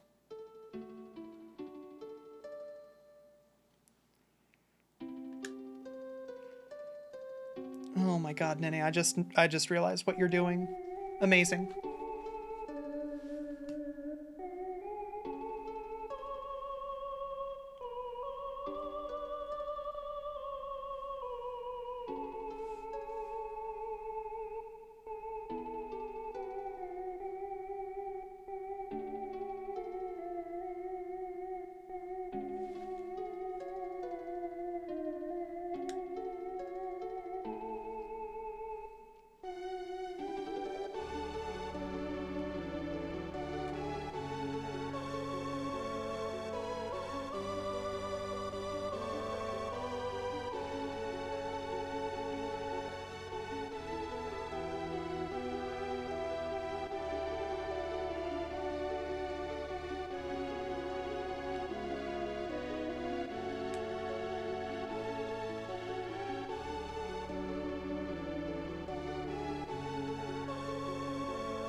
Yeah, cosmic ray strikes happen. I'm not saying that it's impossible. Just the specific bit flip, which is meant to have happened,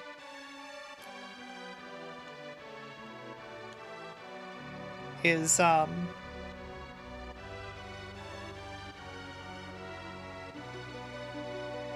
I don't know that it ever did.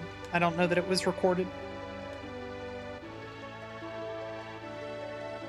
Or if it was just a fish that was this big.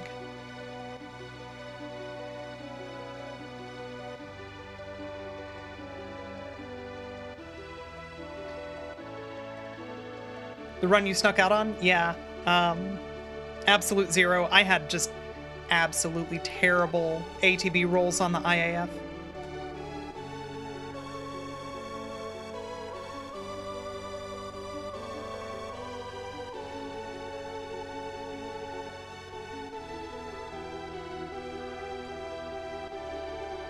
Yeah, it was very funny. I said that I was, because at the point where I got to the IAF, I was a minute and a half-ish behind. I said that I was just gonna do non-coward strats. I was gonna be brave for once in my life. And then it wouldn't have mattered whether or not I did, because, like, before my ATB was half filled up, there was an absolute zero to kill me. Yeah, that whole run, like, things kept on trying to kill us. We had a single Anguiform, except it decided to attack instead of Aqua Rake somehow, which is not something that I knew was in their battle script. For the first attack to be a regular attack. I've only ever seen Aqua Rake in the past. And then we had the single Slam Dancer that used Bolt 2 and managed to leave Edgar with 1 HP.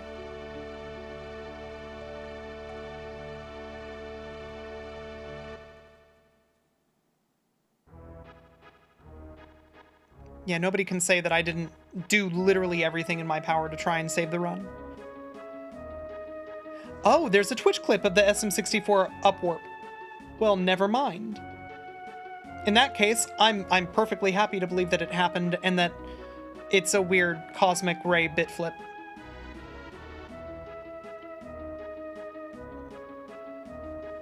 My mistake. I have never seen it, and I have heard it asserted elsewhere, and I can't remember who did, but somebody that I didn't just immediately go, you're kind of full of shit. That there's no recording of it. So thank you for correcting me. I really appreciate that. I definitely don't want to be part of the spread of, you know, things that are verifiably false. You know what's verifiably true? Pillar Girl. She's here. She's real. She's our friend.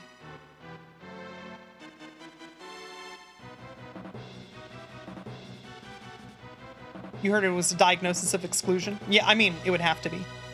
Because, yeah, I am not an SM64 expert. But I do remember when people were talking about the topic a lot. And it kept on coming back to, there's no other way to do it. We'll put out a bounty for anybody who can figure it out. But it's probably just if it... See, I had heard about it in the context of if it happened.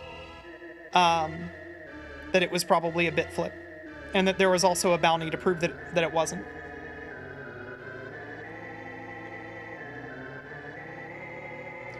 Would bombarding my SNES with X-rays to cause weird stuff be considered tool-assisted? It would definitely be violating the contract of... Like the social contract of competition. It would be the sort of thing that would be very fun to do. But not something that you could possibly do and then say, this is competing on an even playing field.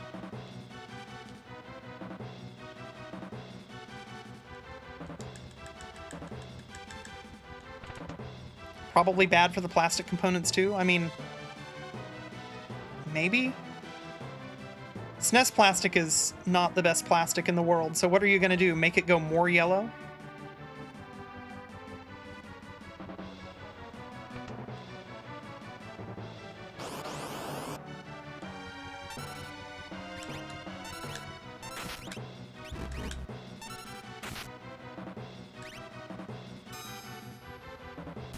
Great start.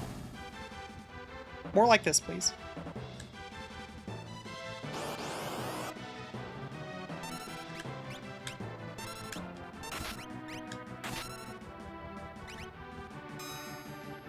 Great continuation.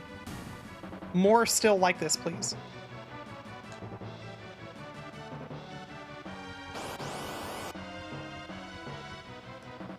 They can't all be winners.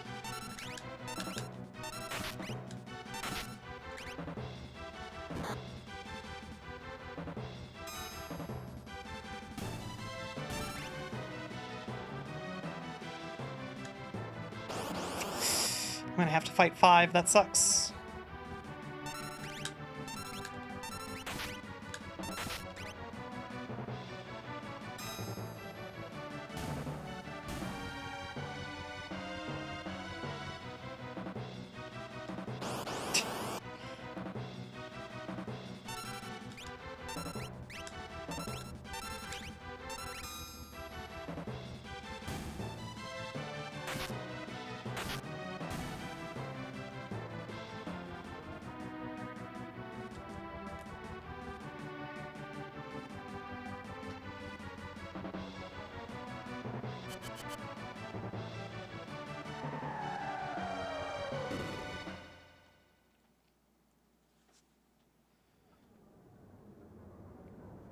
Monofino, how's it going? Hot plates are... So, let's be clear. Every speedrunning community gets to decide what rules they play by. I think that where the Dragon Warrior community landed was that the hot plates definitely aren't the same category and are generally very bad for the console and probably for the cart as well. So, broadly speaking, frowned upon.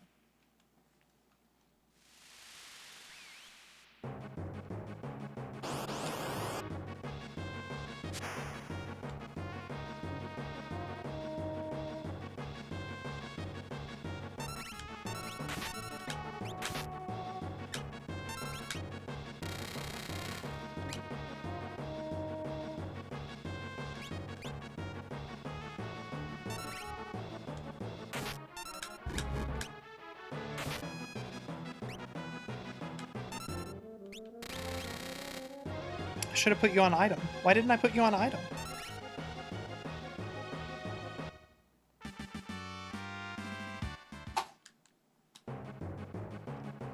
Trying to teach your mom to use how to use a doll because she wants to do podcasting. Interesting. Yeah, I guess a doll would still probably be the best tool for the job. Reaper is probably her best bet for that. It is, as dolls go, pretty straightforward and well suited for voice work, as opposed to something like a Ableton or a Bitwig.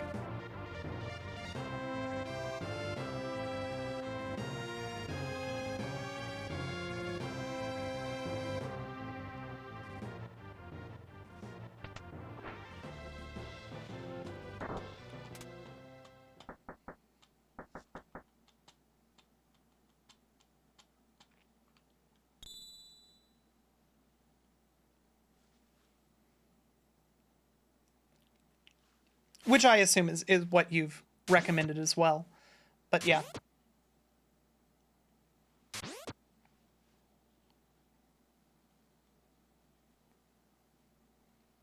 But yeah, hopefully if she's getting into podcasting, hopefully at least Reaper is straightforward enough in how to use it that she'll be able to pick it up pretty quickly. Unless you're also needing to teach her how to use like VSTs and things along those lines. I can imagine that, because each VST is going to be its own adventure, really.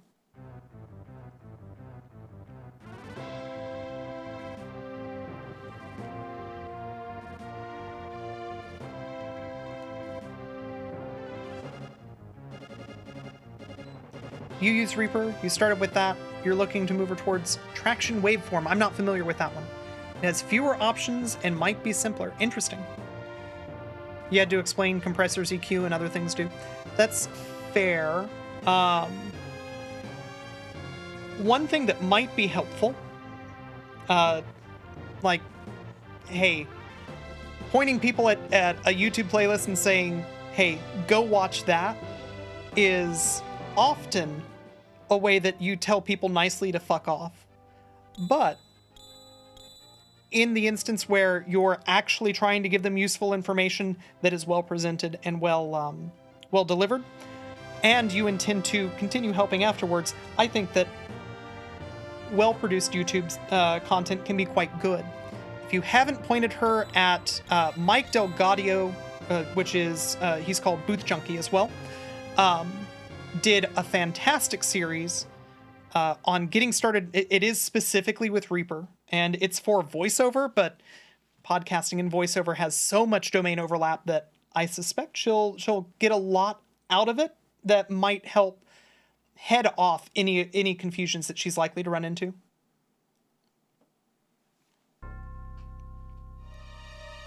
You just wish that more tutorials were in text form and not only videos now. I broadly agree with you, but I think that in the case of things like, this is what, a compressor does, I don't think that text does a good job of communicating that. If you don't already know what a compressor does, then just saying things like, well, it reduces your dynamic range, doesn't mean shit to you. Being able to hear, like, here's a source waveform, and now I'm going to apply a compressor to it, and now I'm going to increase, the knee, I'm going to increase this setting, here's more attack, here's more release, here's less attack, here's less release. Video actually works really well when you're trying to learn how to do video or audio work.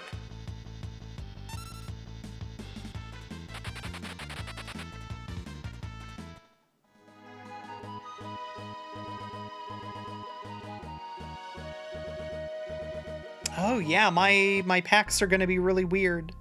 I'm still on step route, I just have weird packs for a little while. Because I had to fight 5 rats instead of 4.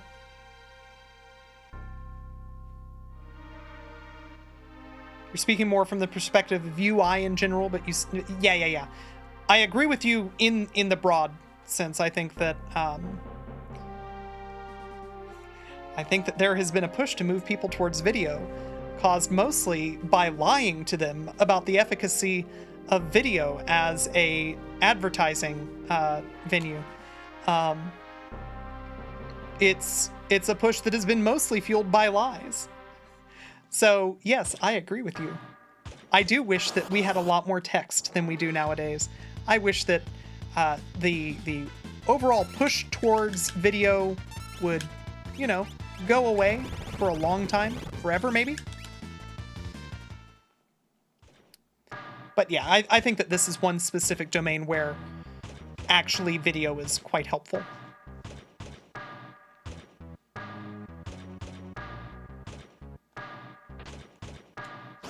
Yeah, Nene, absolutely. Starting off by saying, oh yeah, a compressor is going to reduce your dynamic range, is going to cause more harm than good in most cases.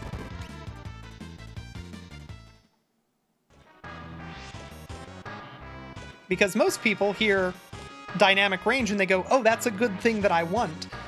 One of the problems with the loudness war is the reduced dynamic range, so obviously I should never use a compressor. That is a reasonable chain of logic. It's incorrect, but reasonable.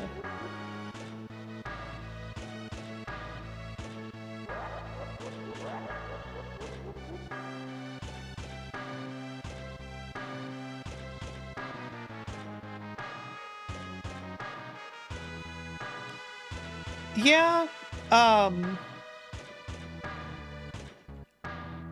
in the case of, yeah, I don't know. I can definitely be wrong here, and I think that this is an area where everybody's going to have different learning styles. I almost never prefer video as a source of information, but I found specifically with audio editing, learning DAWs, learning Reaper, learning Bitwig,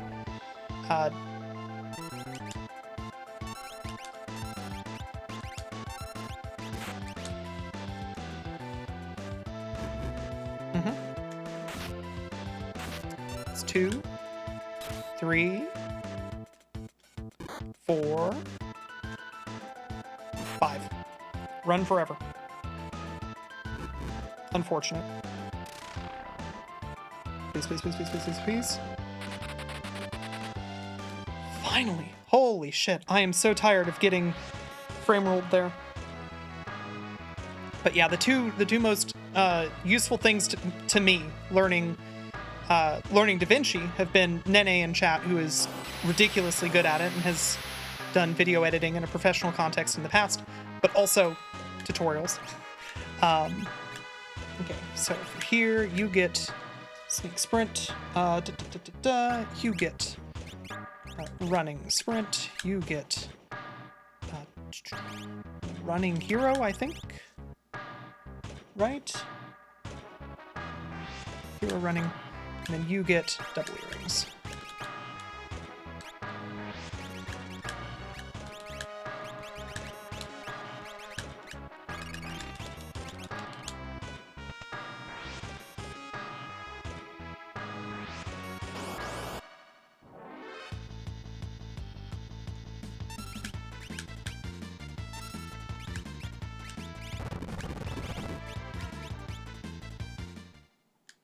Yo, Skybills, thank you very much for the raid. Hey everybody, I'm Tina.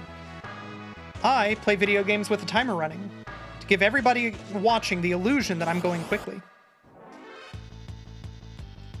Sky, I was planning on raiding you tonight. Because I heard that you were playing Final Fantasy VI for the first time. So I was gonna throw everybody your way when this run inevitably died. For anybody who doesn't know this speedrun, I hope you're ready, because this speedrun is just, it's so wild. It's so cool. I love this speedrun. I hope that I get to show you the whole thing. If I don't, I'm going to show you the way that the game ends in the run, because it's outrageous.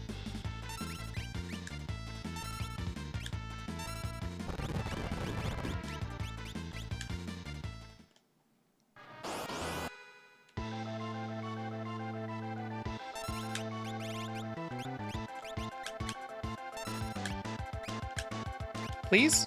Cast sleep. Thank you.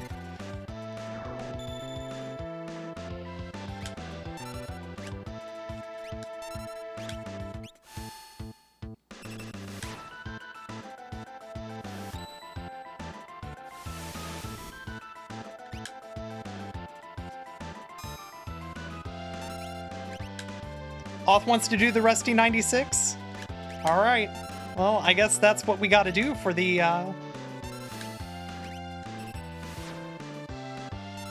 show. Simple as that. Yeah, I'm down.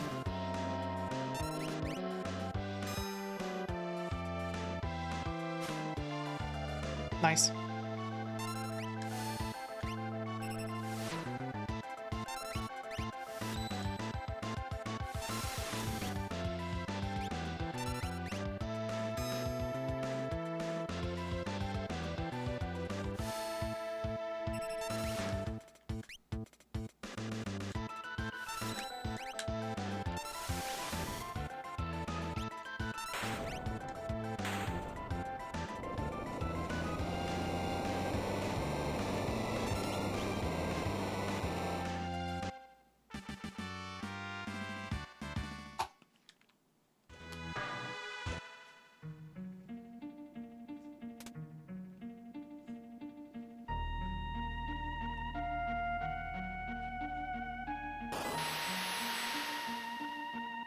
Yeah, that was honestly that was a pretty good segment. So I'm not surprised that it golded.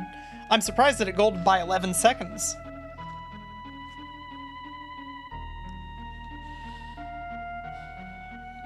All right, so now I need to swap Edgar and Sabin. Put everybody in back row. Locke needs Shote. That's it. That's all I need for this segment. So the good news, Sky, is that all of the wild stuff that you're about to see isn't going to apply to your casual playthrough.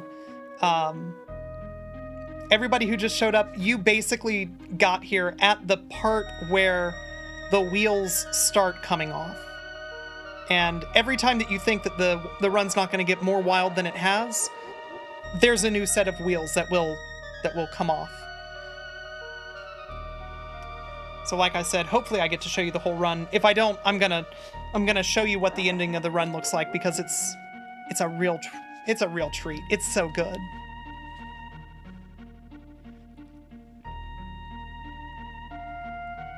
Teach Sky Joker Doom? Yeah, once she finishes the game, I'll definitely teach her Joker Doom. Sky, after you finish the game, do you want to learn how to run Kefka at Narsh? It's very fun.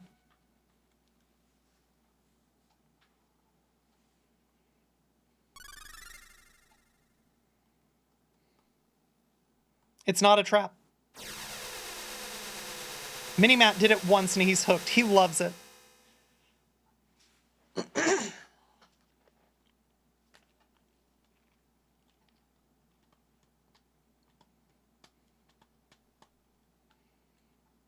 That's true. Kefka at Narsh doesn't have Joker Doom, but if you want to learn how to do Joker Doom, you only have to go a little bit further than Kefka at Narsh.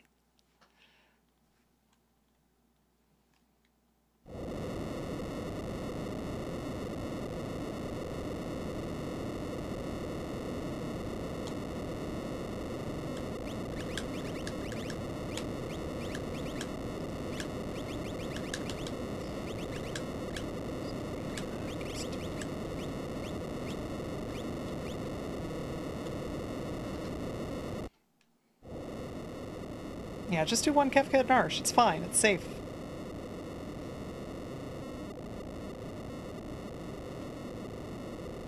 No, you're not sacrificing your soul. This isn't Yu-Gi-Oh!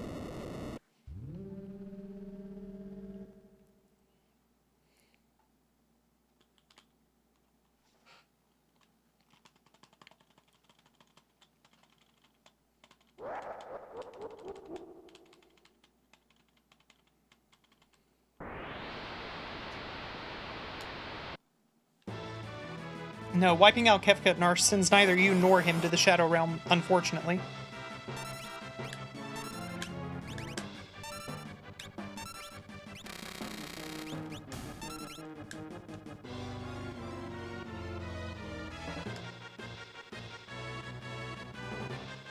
the goal of this run is to summon a special house in attack mode. That's true.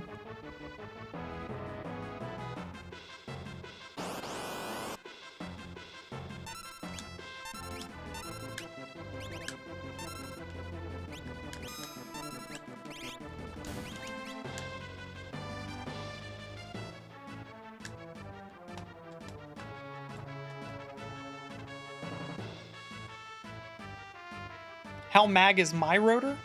So mag.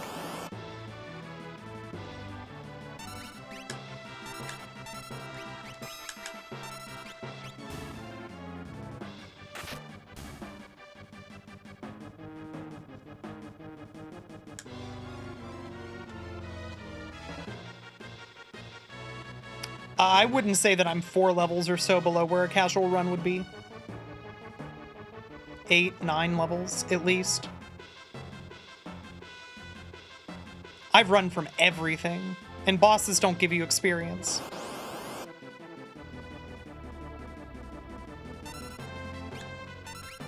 And casually, you're not going to know where to go.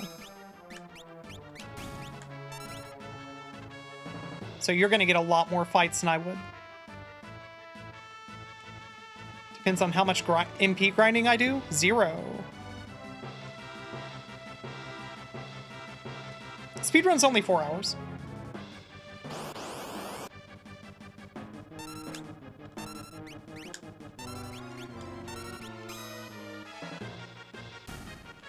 Oh, in a casual. Gotcha. Yeah. Yeah, for its time, this game is massive. That's true.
Oh yeah, that makes sense. That's fair.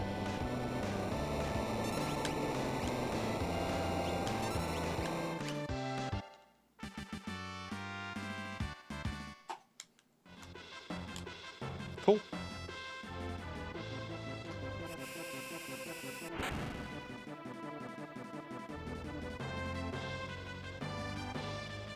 Yeah, I mean, the split names might become a little bit confusing if you don't know the run already.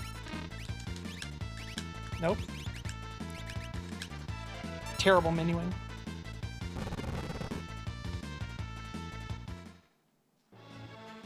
Don't worry, I gave back the pure gold. What terrible menuing that was.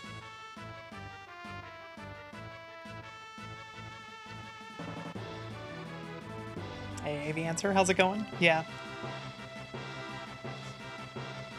Yeah, stream's been long, but it's been good.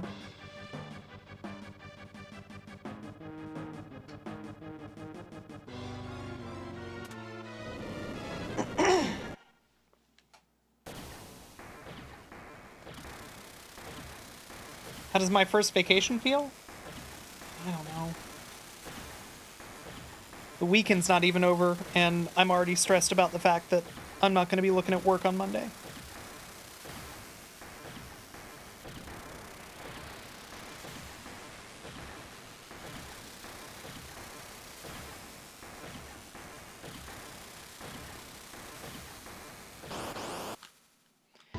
Yeah, precisely, egrets.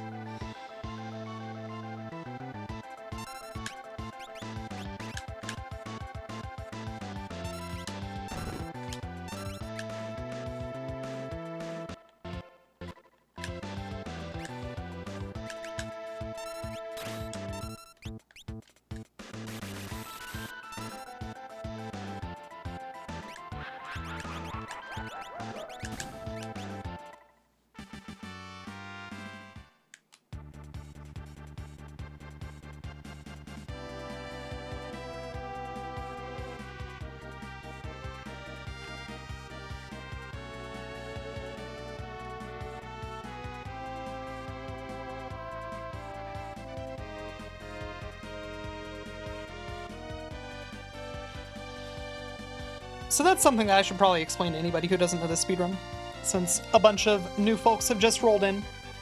Alright, so there is a thing that you can do called Joker Doom. It is one of the results that you can get from Setzer.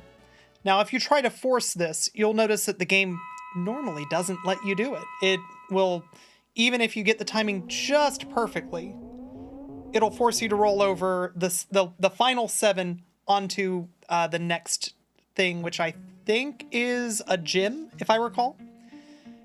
Anyway, there is a 1-byte accumulator internally that always starts at the same value. We're just going to call it 0. It is its 0 value anyway. And only certain values will allow certain certain results on the slots wheel. So that is one of the ways that it enforces the feeling of randomness. It just so happens that from the 0 value... No, I didn't want to talk to you a second time. From the 0 value, using a single echo screen causes... the thing that causes the accumulator to increase, to change its value, is animations that happen on the battlefield. So a single echo screen used at the very start of a battle is the quickest way to end up with the value needed for Joker Doom, which kills everything on screen for you. It's very nice.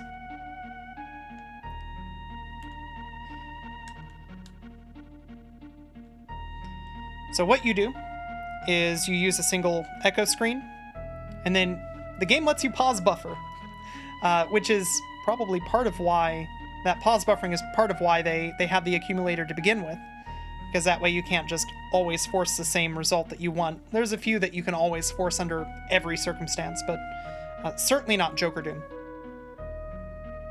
But once you get that first 7 in, you might have noticed I didn't have to pause buffer anything else. For Joker Doom specifically, the game will help you. For most results, if you're entitled to a result, often the game will give you a pretty gracious window to hit A to get the next correct result.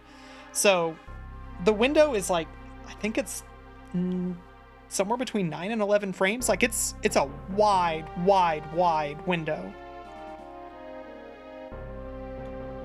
So once you get that first 7, you can just do the rest of the Joker Doom. I think that it's been taken out for the GBA and the like Joker Doom still exists, but I think that getting it trivially has been taken out for the GBA and Pixel Remaster releases. 9 frames at 60 FPS.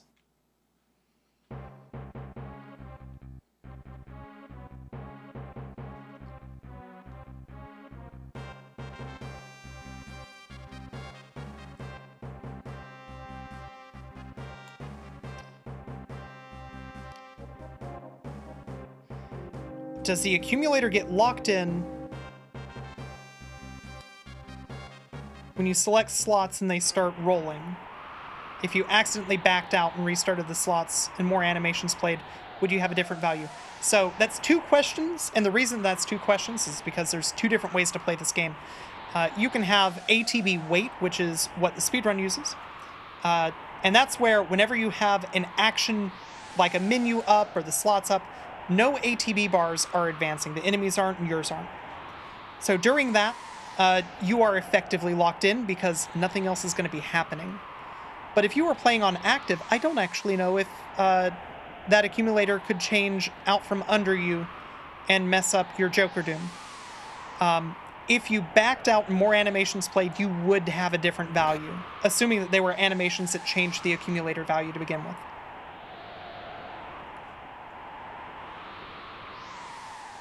With that said, however, welcome back.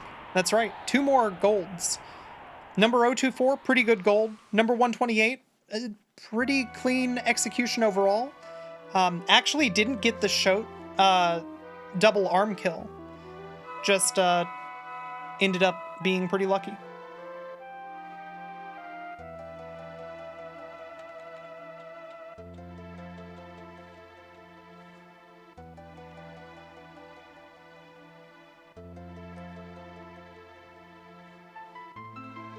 Sounds like a question for TAS. Yeah. Taskers have done a really good job of tearing this game apart and documenting it. The memory address that's used, I'm certain, is documented somewhere. I don't know where, but...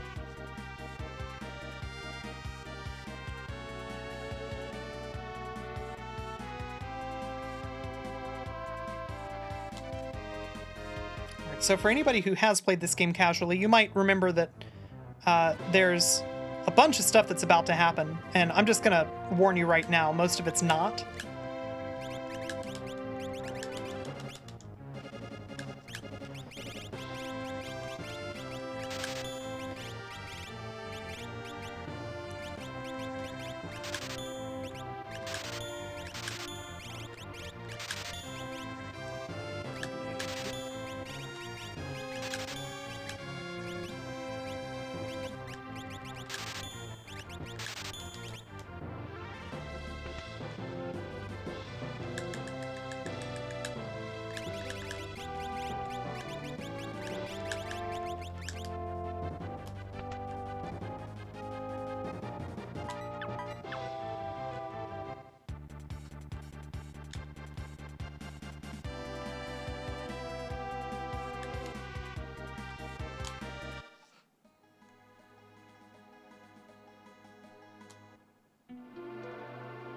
Oh, actually, the GBA did not patch all of that out.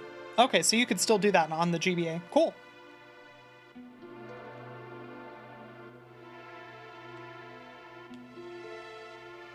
That's true. The first real theft of the run is about to occur. I'm gonna go steal a bridge.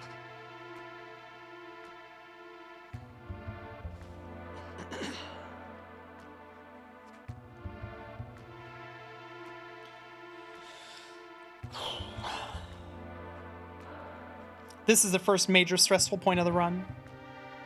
And the run just kind of stays medium stressful for the rest of it.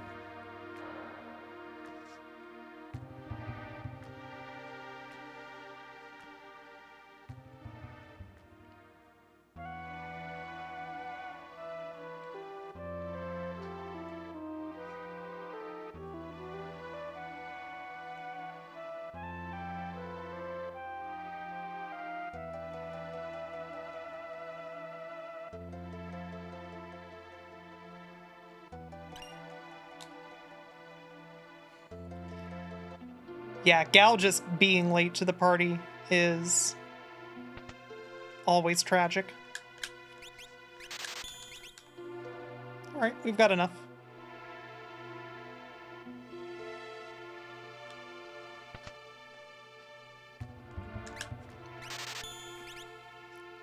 Yep.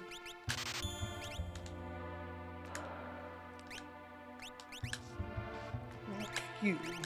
Nope. Start with you. Running, sneak, running, sprint, running, Genji.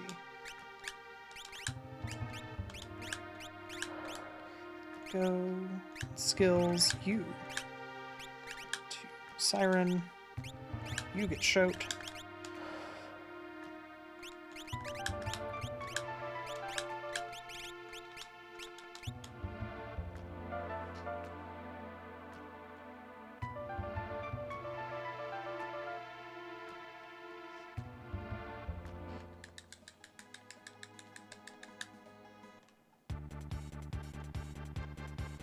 Yeah, a lot of the tasking for Final Fantasy VI is Japanese. So I'm not surprised that Task Videos doesn't have comprehensive information about Final Fantasy VI.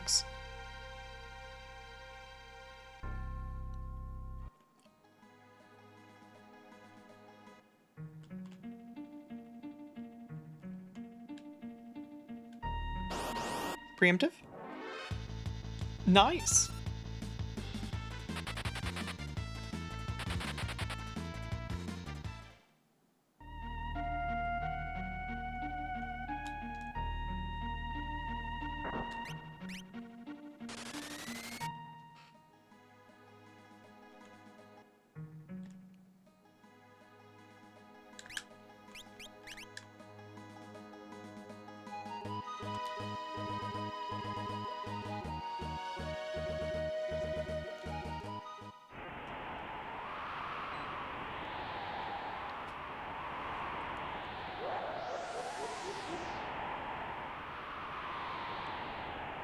Yeah, we're now 15 plus levels below a casual run. Again, yeah, depending on how much magic grinding you've been doing. I think that a lot of people before they attempt this fight have done a lot of AP grinding, and they end up having a party that's probably well above 15 more than what we're at. But yeah, so this fight's about to be very scary. We're going to have 6 exceptionally scary fights, all of which can end the run if they decide that I'm not allowed to play the video game. After that, I've got a very technical fight, which can end the run if I screw up, but that one's on me. Technically, there's the chance that there is a very slim chance that I could be told that I'm not allowed to win the game by the game, but it's vanishingly slim. I've never had it happen. Realistically, that one's on me. And then we get a whole section full of packs that are not manipulated. So we know where we're going to get into the encounters, but we don't know what the enemies are going to be. And those enemies can be an enemy called ninjas, who also have a full party attack that can just end the run. So if you like exciting runs, I've got good news for you.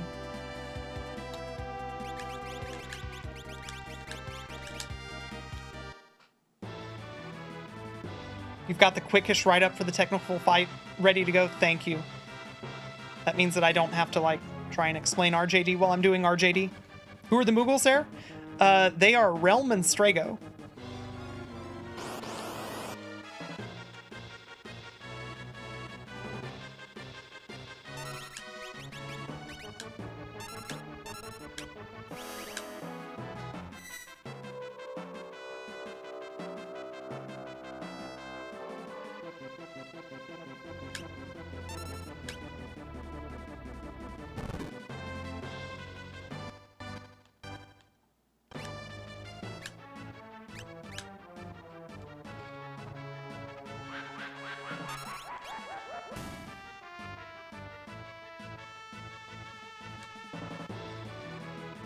No, Kutan would be Celis. I don't actually know who. This one's scary.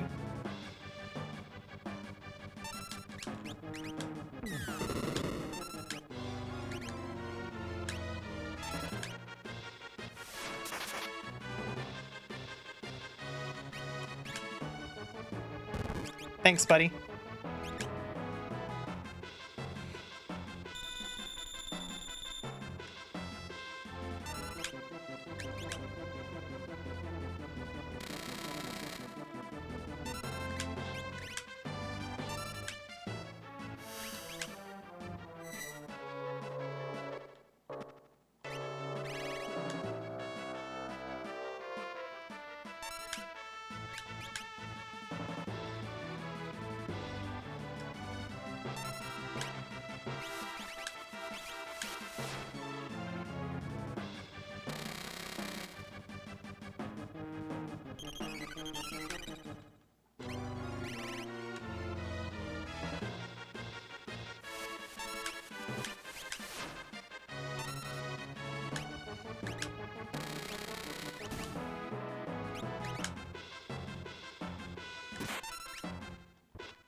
Cool.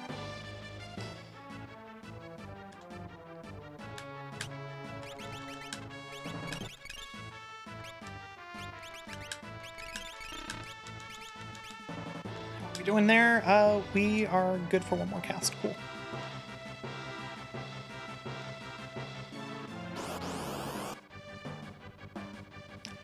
Fuck. Oh no, I'm terrified now. Hey, try not to kill my dudes.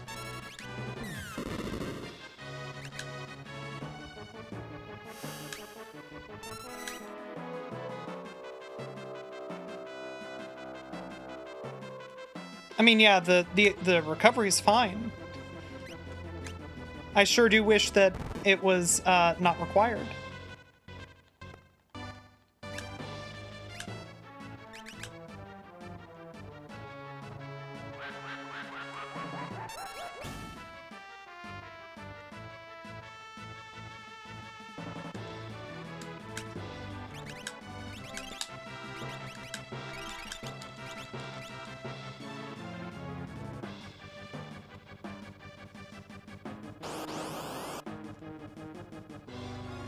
Why am I getting such terrible ATV? Come on.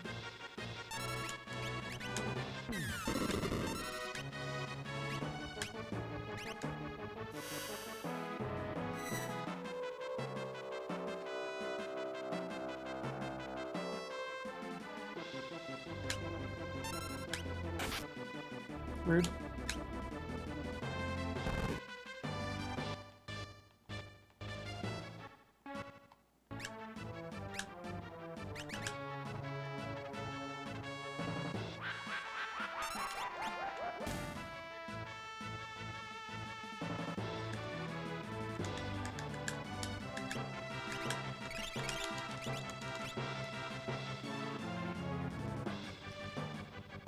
Edgar needs Phantom.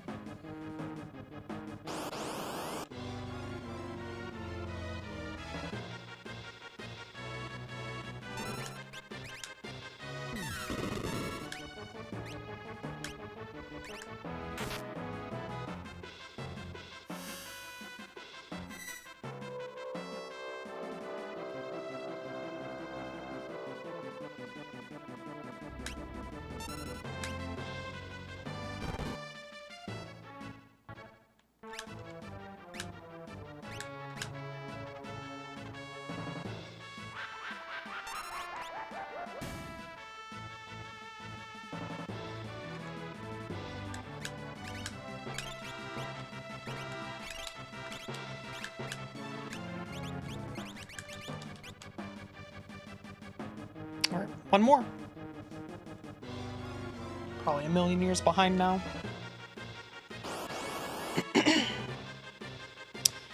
Terrifying.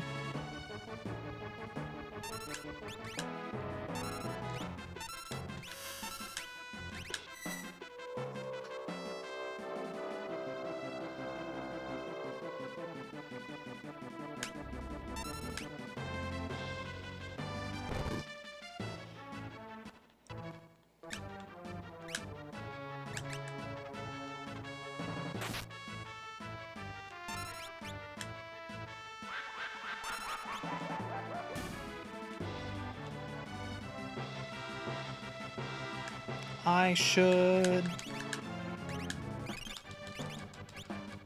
There we go. Yeah, ATB stands for Active Time Bad.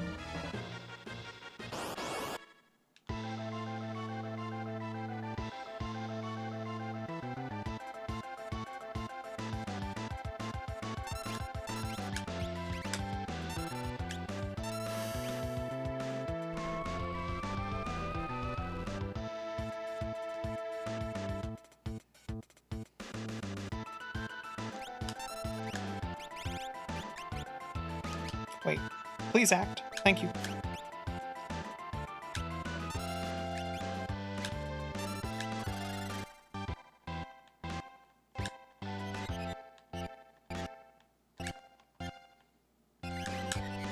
Cool.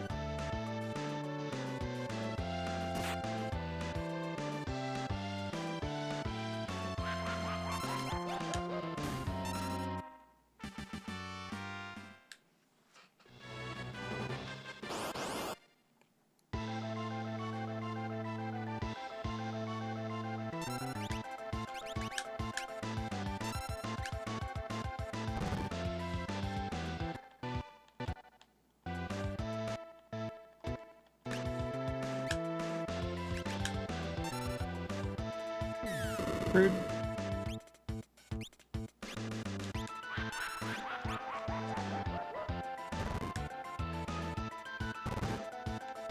Yeah, the physical attack that confuses him, that unconfuses him, could miss. I've never seen it happen. But, like, it could.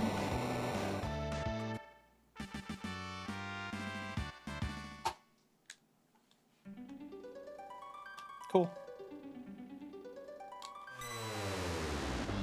I should heal just in case.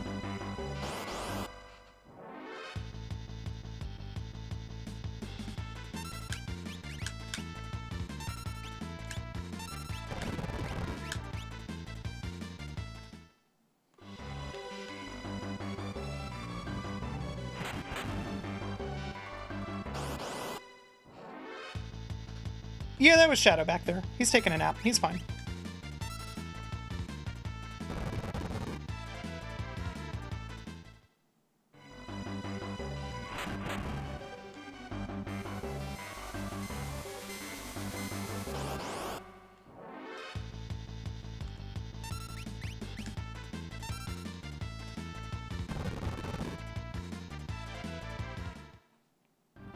Yeah, for anybody who's a fan of Shadow, good news. I'm gonna wait for him.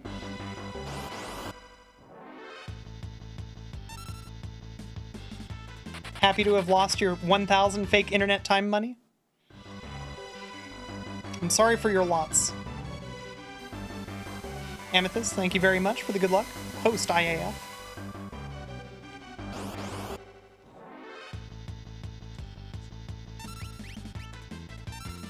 You bet on IAF to make sure that the run succeeds. I appreciate your sacrifice.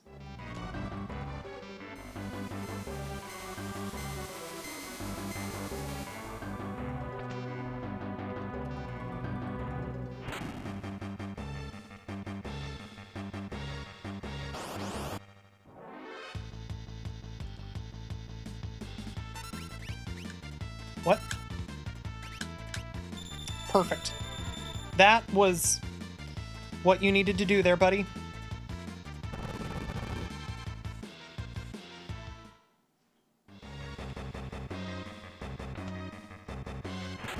It's fine. I probably won't need that Phoenix down.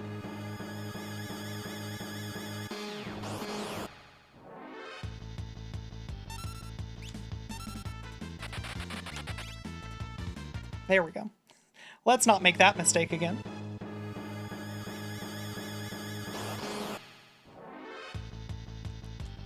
Yeah, Setzer was like, am I dead? I better make sure. Betting window closed exactly when you were about to bet? I'm sorry. That does give you, however, the most powerful option select in history, which is, oh no, that was the one that I was going to bet on. Ah, well.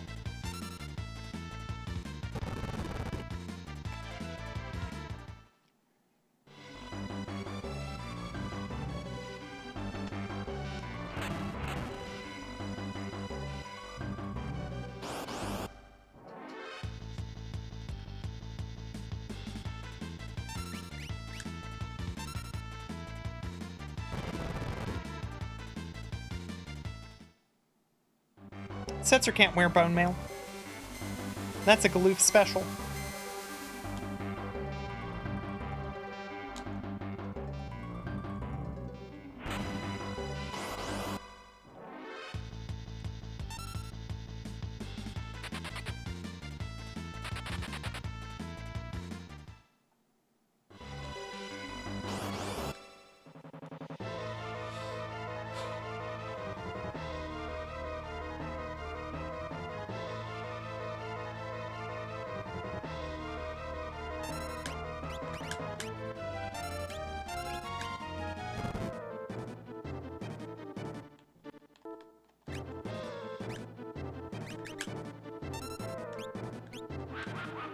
Hey, this song rules. Sky, I'm so excited for when you get to experience this song.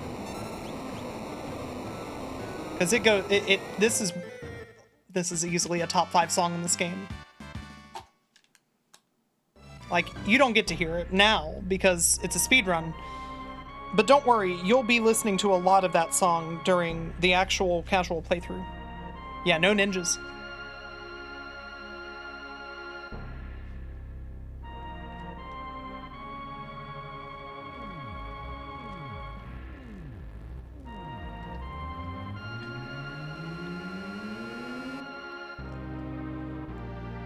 Have to step out? Dizzy Bum, thank you for hanging out. I hope you had fun.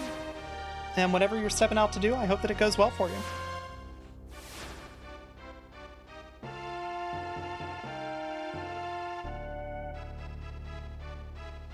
Chocobos isn't a great role. You think that the run should have more Chocobos on principle? Here's a fun fact. Chocobos is the only, I think the only, one of the only, or maybe the only,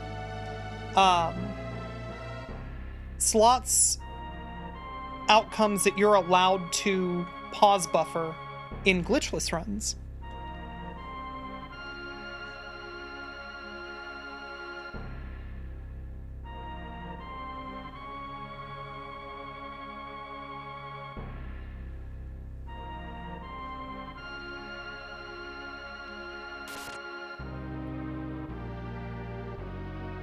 Yeah, it's available in any RNG state, and it's pretty reliable, full field physical damage. So if you watch a glitchless run of this game, you'll notice that the cranes fight, which is very scary if things go sideways, it starts sideways by default for the glitchless run, so they've got it down to a science. Chocobos, and then drill, and yeah, I think bio is used against one of them. I forget, because I don't have to care. But yeah, Chocobos ends up being part of the glitchless run quite a bit.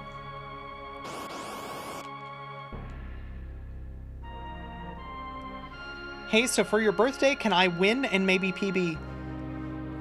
Hey, happy birthday. I'm doing my best. I'm out here fighting for my life, trying to get you a birthday present, which is to say me winning a video game and PBing.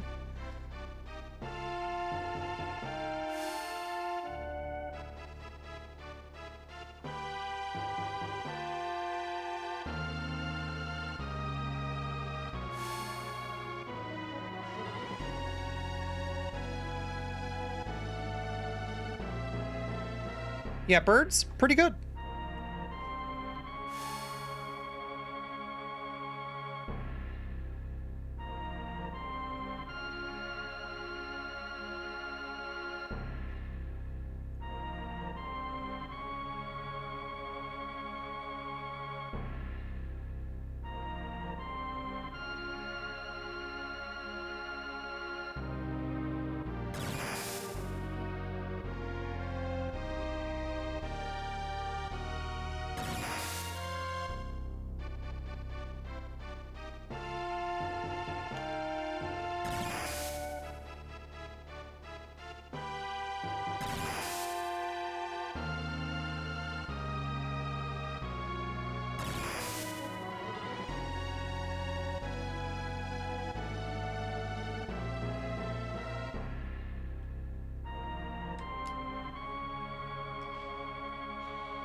Would be a funnier Gestalt death if he cast Merton and didn't remember to absorb fire.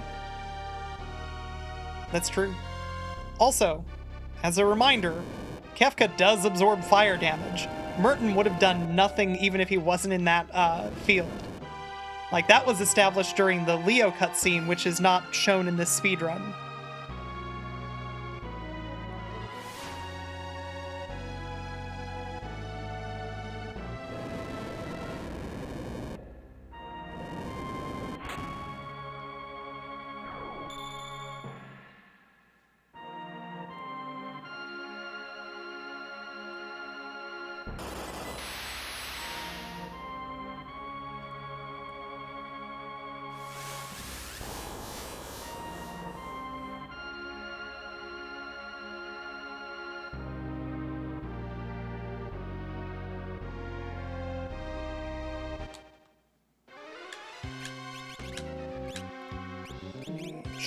Do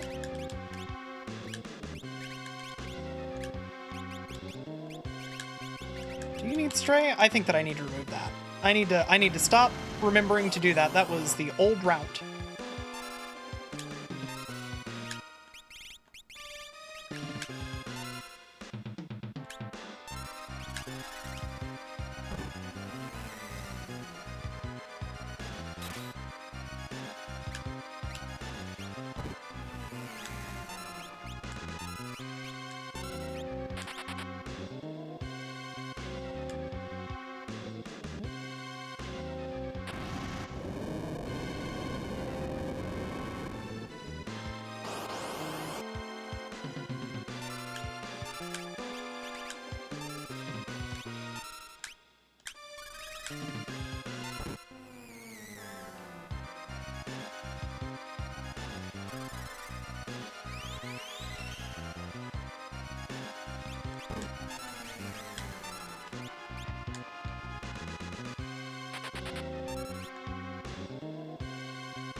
We are grinding AP to learn Ice 2.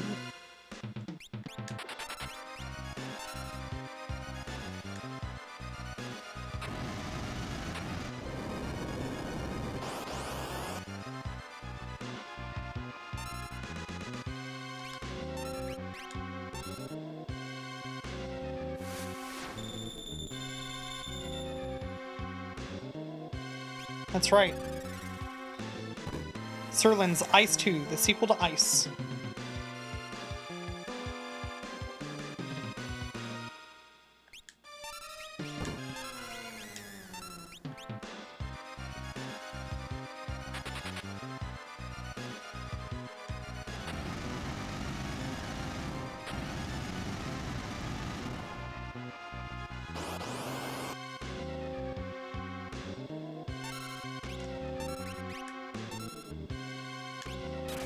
Rude.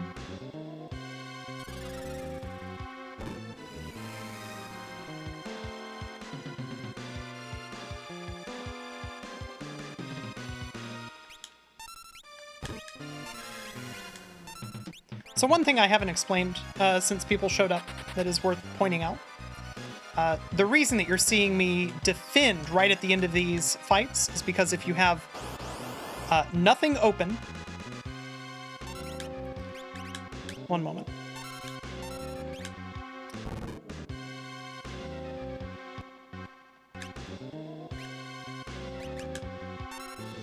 Too bad. If you have nothing open at the end of a fight, you end up saving just a couple frames because the game does animate closing an open window whenever you win the fight.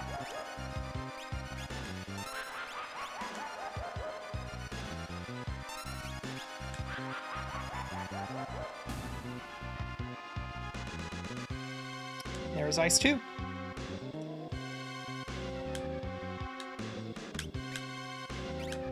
Yep, cool.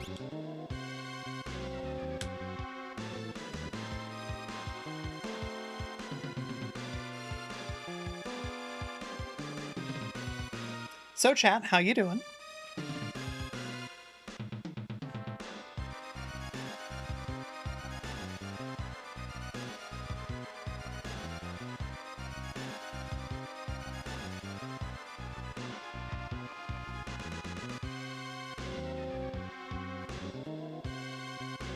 No, Dwedded, I'm waiting.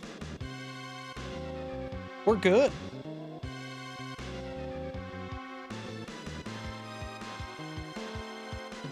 Just made some damn good grilled chicken. That sounds really good. Would it hurt to fight a couple more naughties? So, technically, no.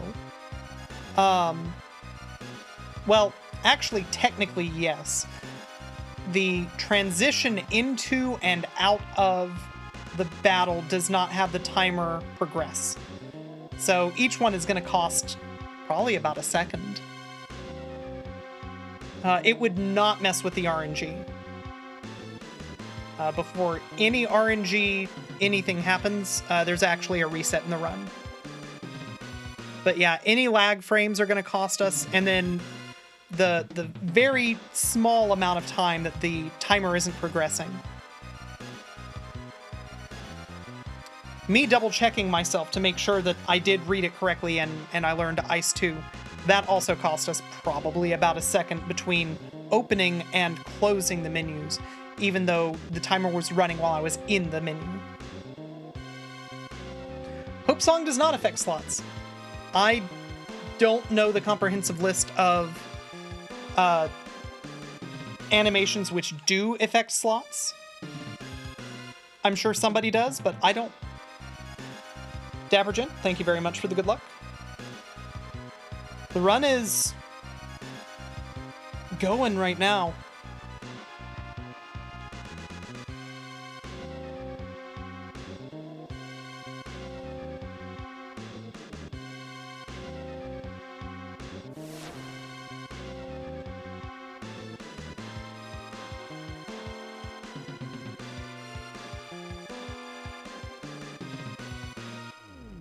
Yeah, there's still plenty that can go wrong and cost me a PB. There's not that much at this point that can go wrong and cost the run, although there's a few things that can still happen.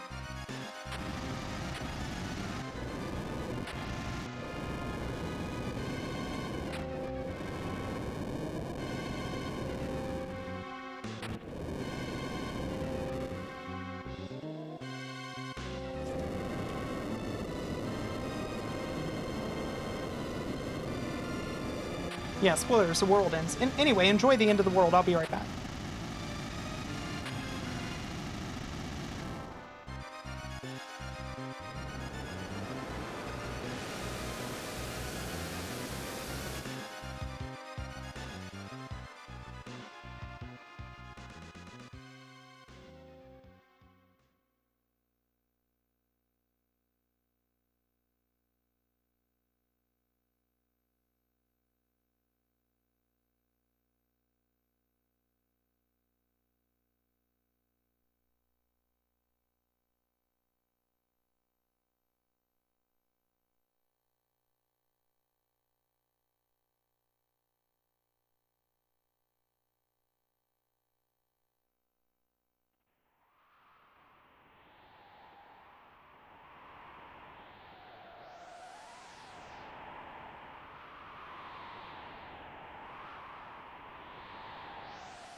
Ham back.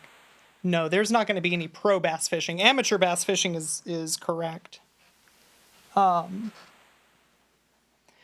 have not learned the manipulation. I said that once I get a good PB, I'll learn the manipulation and I'll learn to do the thing. This might be the run that makes me learn those two things.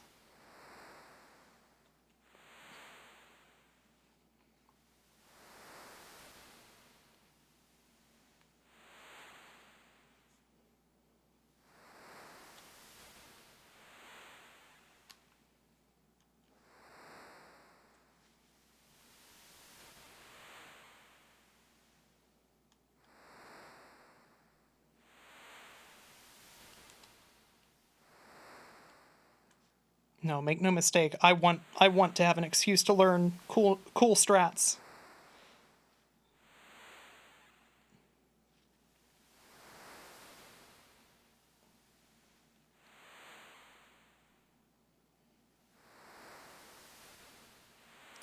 Pro bass fishing, I'll tell you right now, is super impossible. It's so hard. I tried to learn it once at a GDQ, and it's only for people who are good at video games, and that's not me.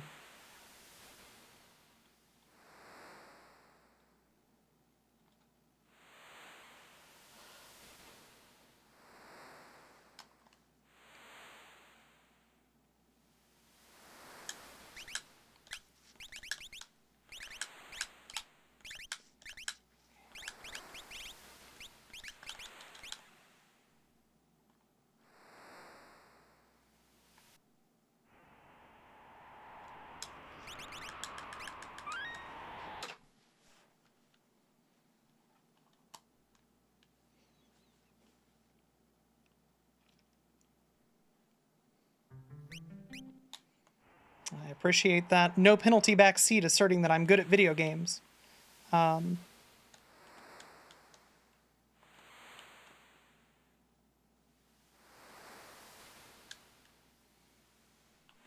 would like to be good at video games. I try very hard.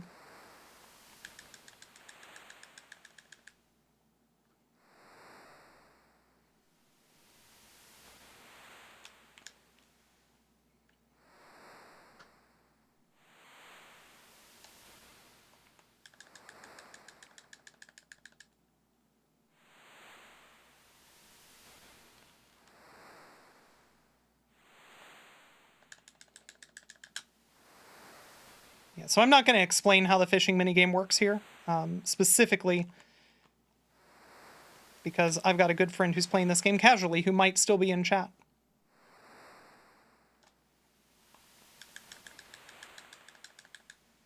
I recommend that you do your best.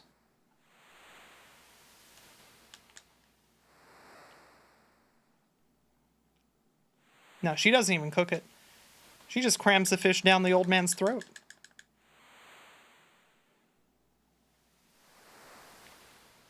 Unfortunate.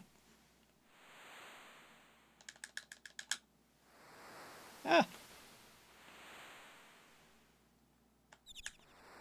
Bird.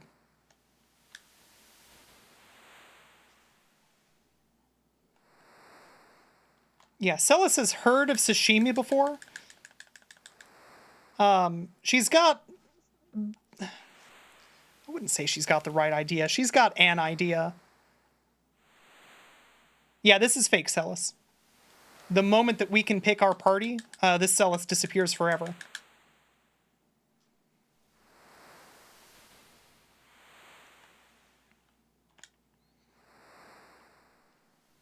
So this is the result of a mix-up in the Excel spreadsheet that was that was used for translation. The I'm not going to be here much longer sounds like you're about to lose, right? It sounds like he's about to die. It got swapped with another one where he's like, he's feeling pretty good. So it's like, oh no, I'm killing this man. But actually, he's almost completely back to health, which is very funny. And conversely, when you've got him when he's almost dead, he's going to be like, I feel really good. As a joke or a prank. Yeah, that fishing was okay. I am exactly one fishing segment ahead of my PB. Hell yeah.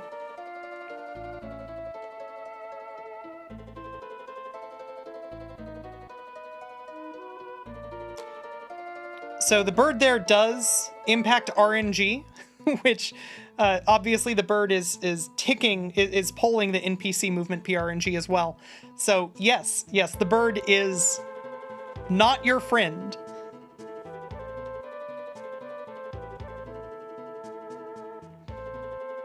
Yeah, just remember everybody, if you're feeling sick, eat 30 fish, but make sure that they're good ones, otherwise you die.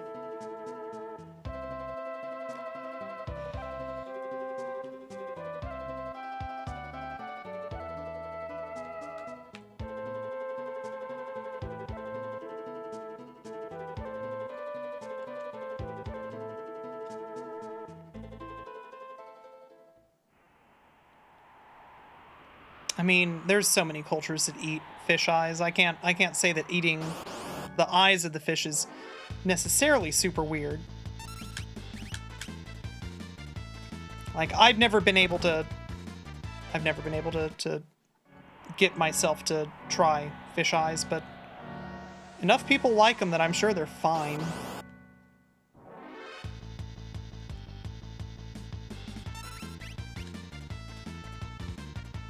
Goodbye. Goodbye.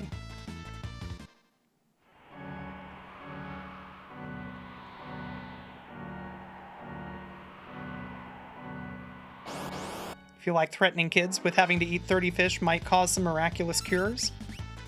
Yeah, I think you're onto something there.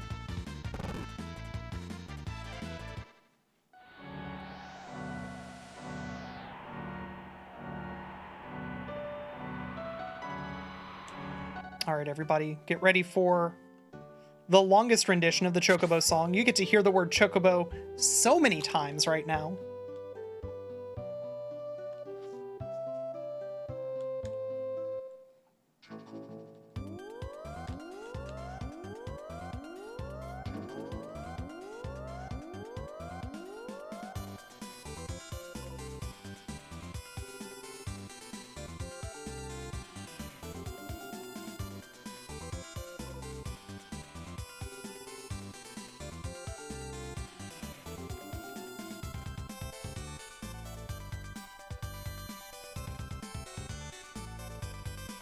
That's right, it's bird time.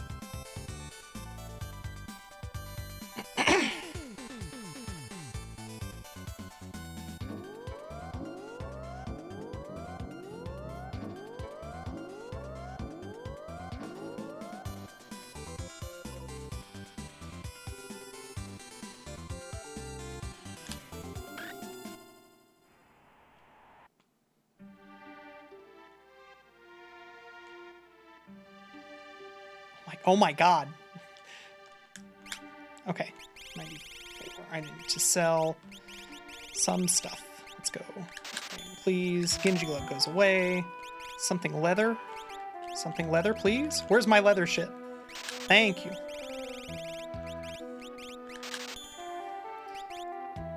Sneak ring.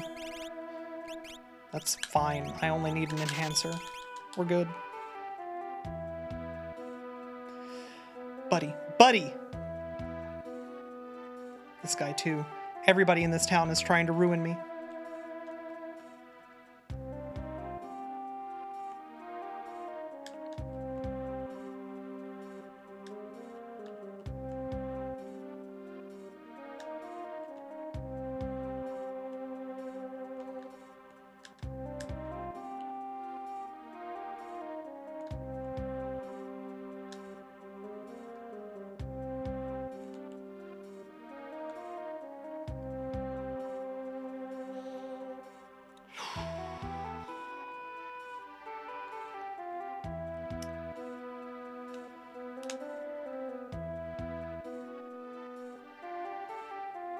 Yeah, so there's a spell coming up when I fight Dullahan, which is called Level Pearl, which is a holy spell that targets anybody whose level is evenly divisible by the last digit of your GP. Thankfully, they predicted that 0 might be one of the digits in your GP, and instead of crashing from a divide by 0, they make it so that it just always misses.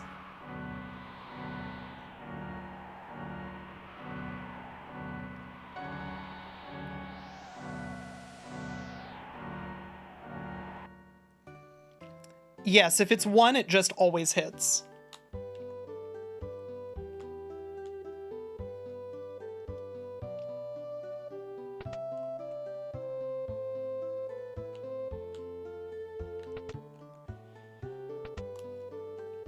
It's a miracle. It's a miracle I wasn't blocked by that guy. Auspicious.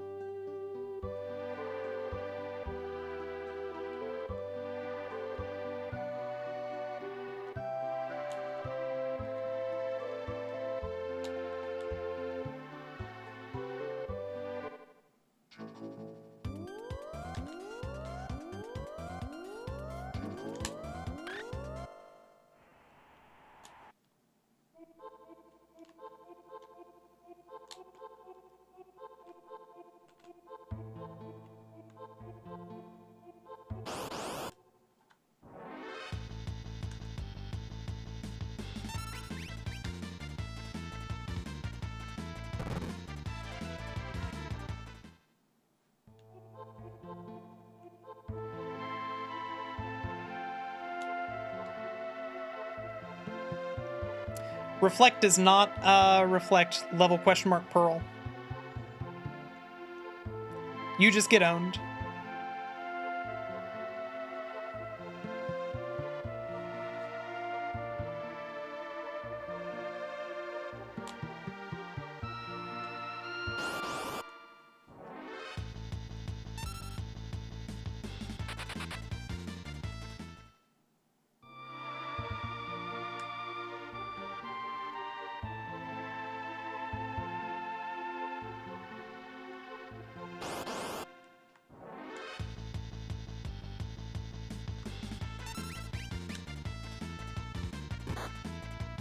Ouch. Let's heal. You? No, you weren't.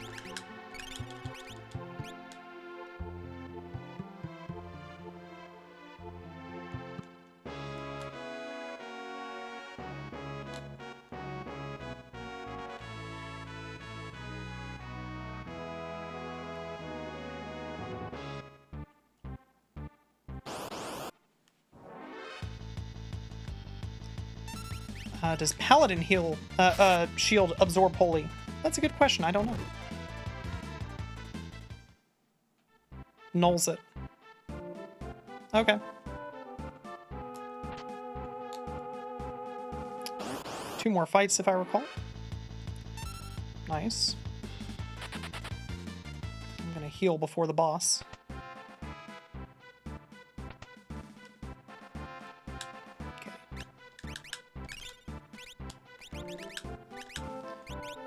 A wall ring, and let's go.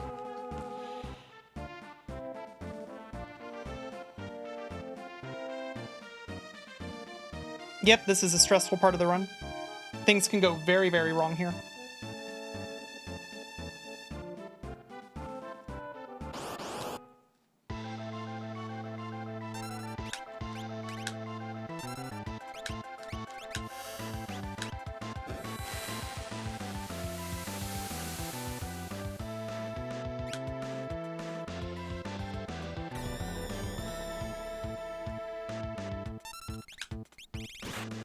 Understandable.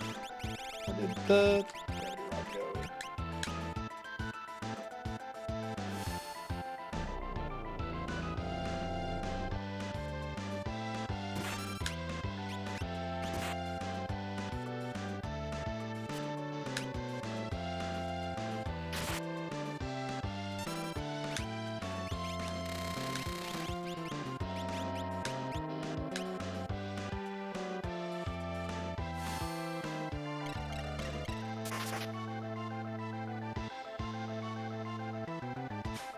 Yep, that's understandable.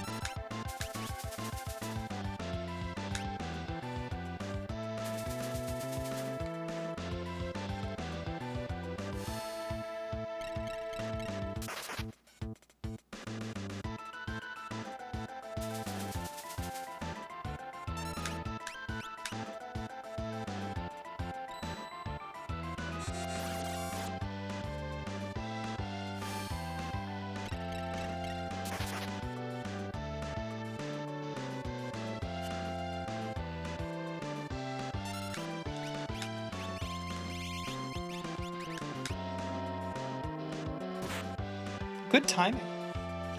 Good timing. Yeah, I'm gonna use an elixir anyway. That was great. Bottom left should be dead very soon at this point. That's unfortunate.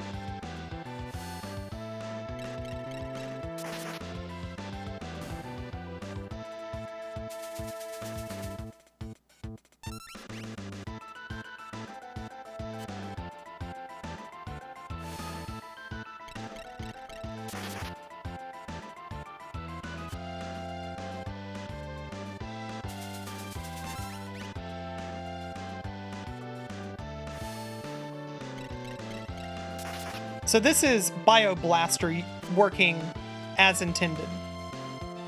You aren't meant to see, really, fights go on this long, so it starts ticking up this high, but yeah, this is Bioblaster working as intended.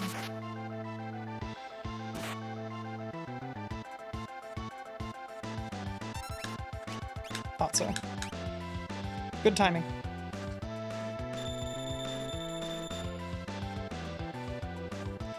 Yeah, so I have the running shoes on, which give me permanent haste, which prevents the slow status from being applied to Celis, which is why she is never able to be entwined or grabbed.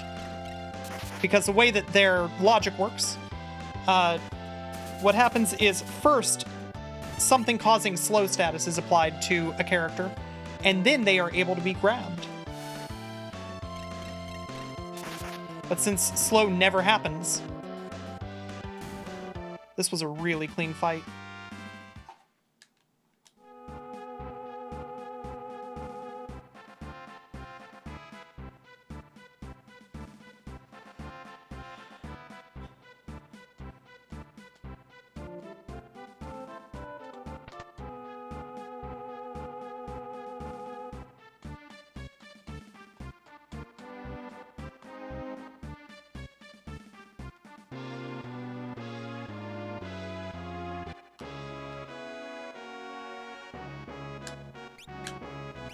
Let's go ahead and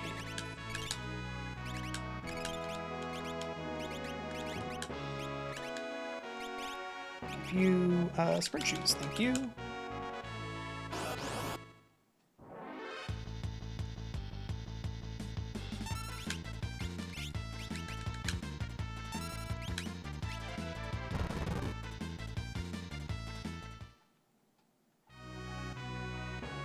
Yeah, keeping Edgar alive is basically impossible in that fight.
Yeah, for one character, it's literally impossible to beat, or one character plus Edgar, it's impossible to beat the Tentacles without running shoes. Just period. Not unlikely, genuinely just impossible.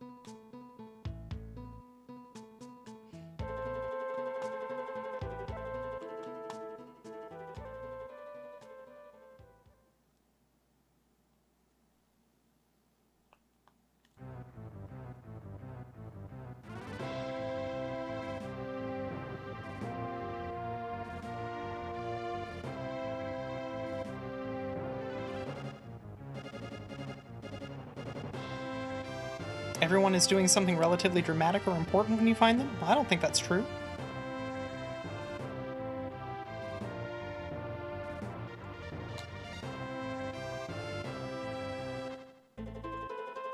Hey Sky, close your ears for like the next 20 seconds. I'm about to spoil a ton of stuff real quick.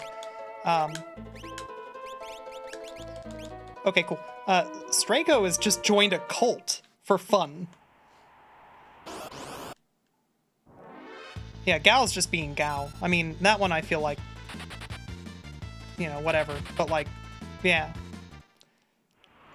Yo, Jordan. Hey, everybody. If you're not following Drinking with Skeletons, A, you're not following one of the best usernames on Twitch, but also, you're not following one of the best streamers on Twitch. That's a mistake. You should fix that. Hey, Jordan, could you give twitch.tv/drinkingwithskeletons a shout out for me? Thanks.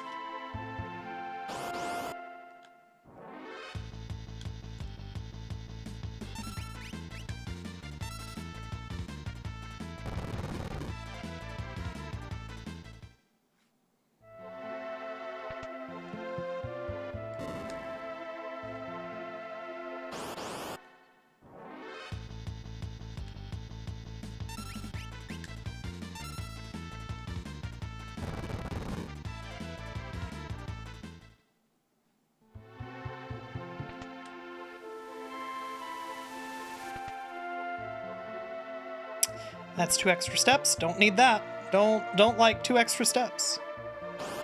Probably doesn't matter, but just conceptually, I don't like it.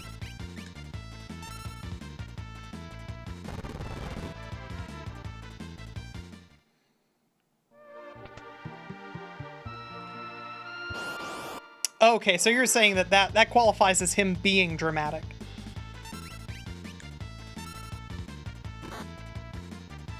Okay, cool.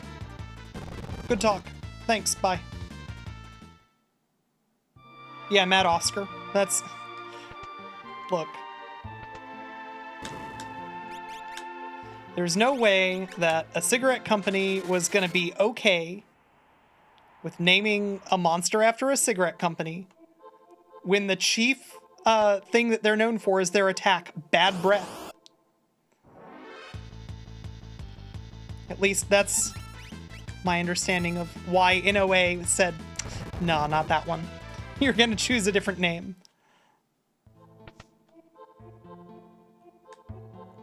And also living in a tomb. Yeah, that's a good point.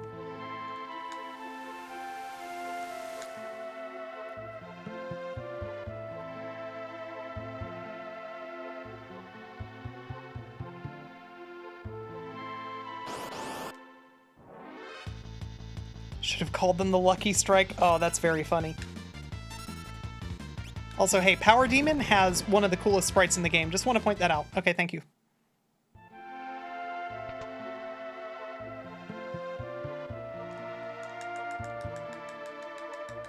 Oh, did Final Fantasy IV have Marlboros?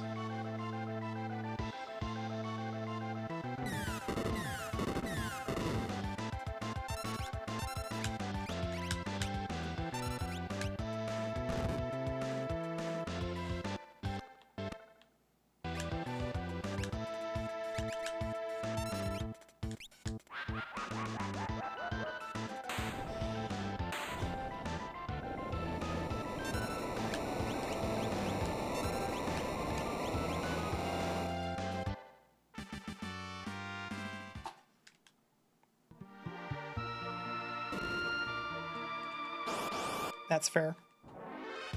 Preemptive.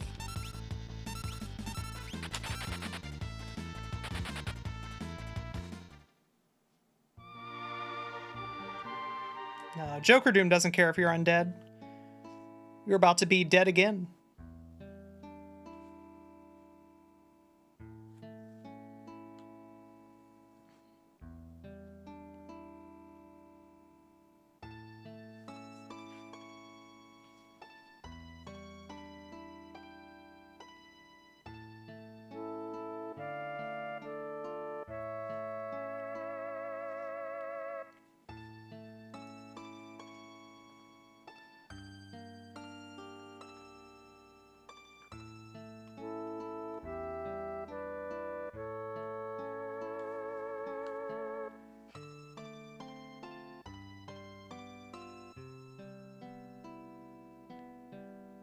Is Final Fantasy V the only game where if you kill an undead with an insta-kill move, it just reforms? I don't know the answer to that.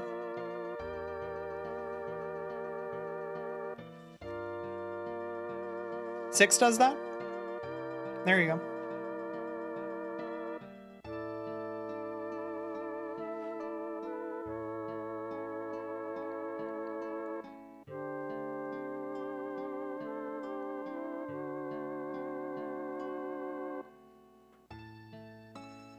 You love this tune so much you once tried arranging a medley of this with dear friends from Final Fantasy V? Oh, that would be very strong.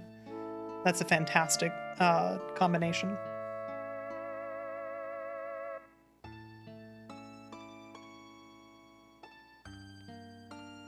Yeah, Joker Doom is just a very...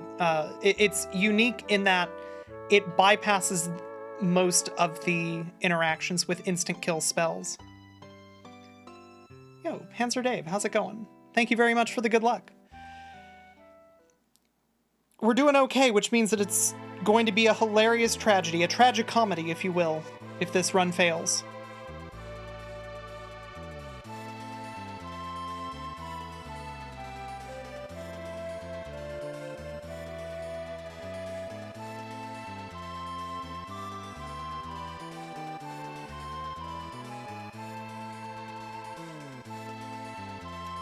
Doomgaze time? Doomgaze can't cost me enough time to kill a PB.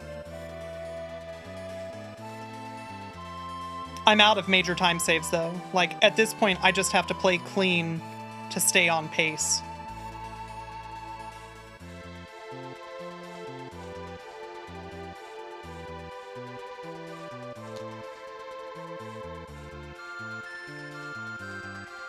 Can you run from Doomgaze? Yeah. If you get Doomgazed, the reason it's funny is because it makes you do the entire, that little meandering flight that's scripted. You do it again. Like, you're nowhere near the town, but you do the movement again. It's very funny.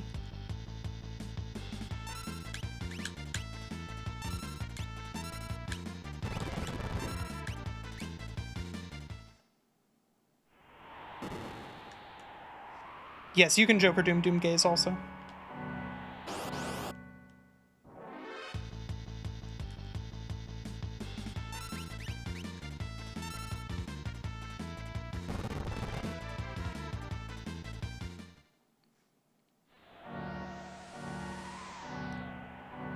The thing that I think is the coolest is that speedrunners figured out how to manipulate Doomgaze so that they can always have a reliable Doomgaze split. That rules.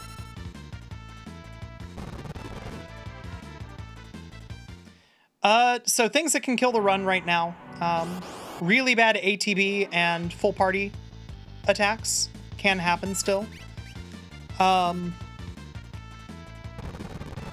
Dollings deciding to ruin my day can happen.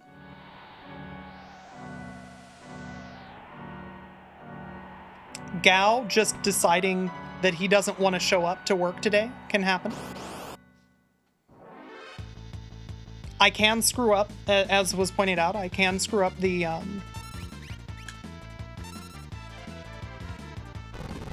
Kefka's Tower movement.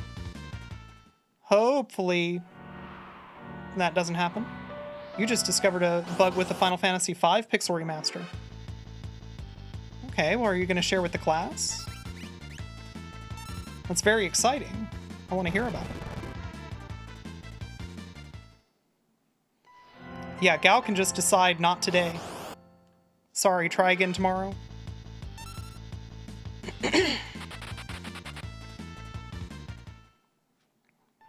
Don't want a PB by too much? Incorrect. I want a PB by the maximal amount.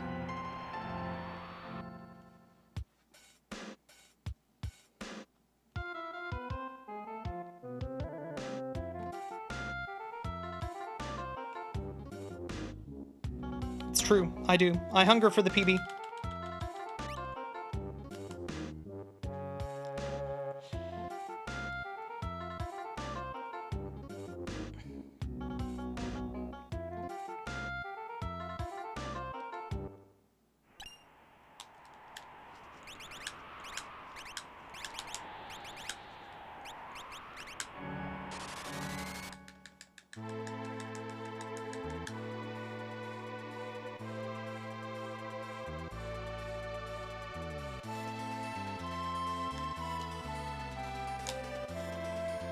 I'm saving here so that people can see the end of the run, whether this PB's or not. But make no mistake, if I have to load the PB, or load the save, PB is dead.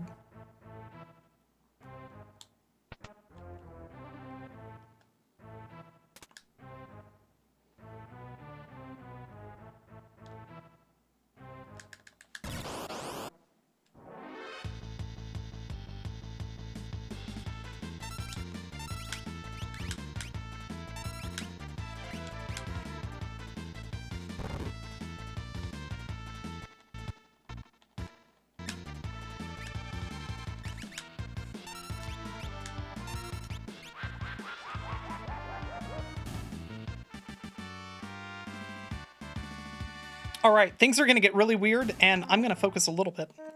So I apologize for the lack of explanations. The best thing that I can tell you is, no, this is not how this game is supposed to look.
Yeah, this is World of Balance.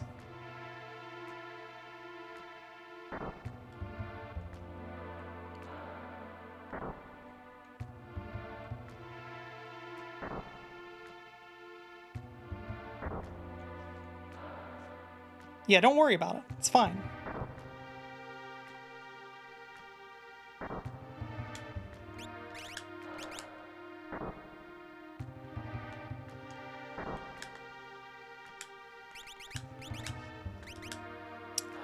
Sprint shoes.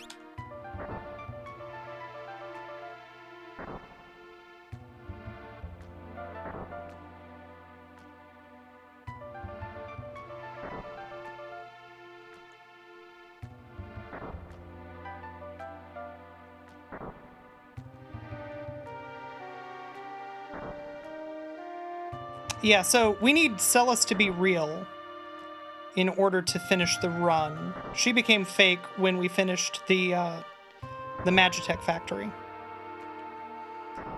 And it just so happens that we never picked Celis up, which is good. So we're about to do that after we pick up Gao. Everybody pray for first try Gao.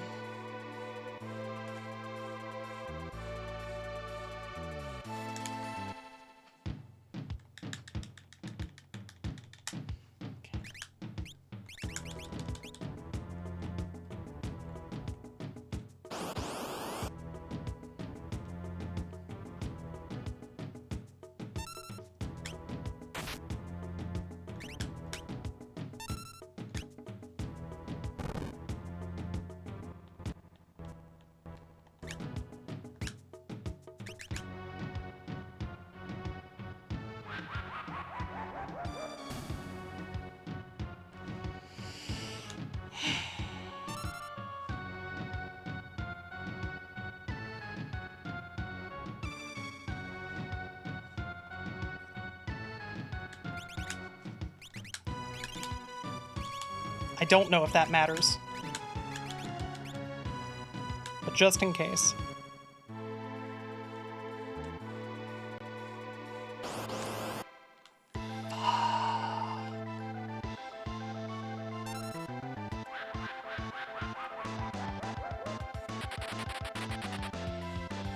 Hi, Doomgaze.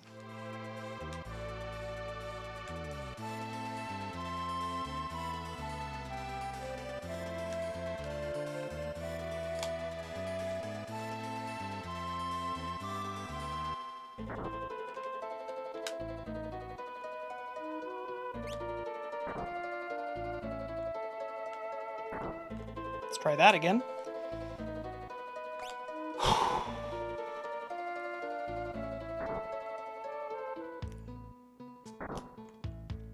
You might be able to tell that I am stressing.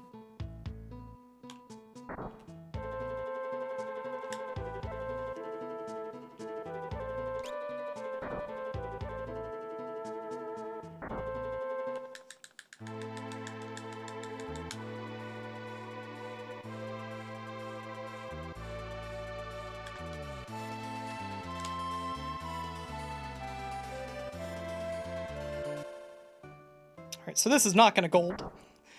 Things were good up until Doom Gaze. But, like, obviously we're not behind or anything.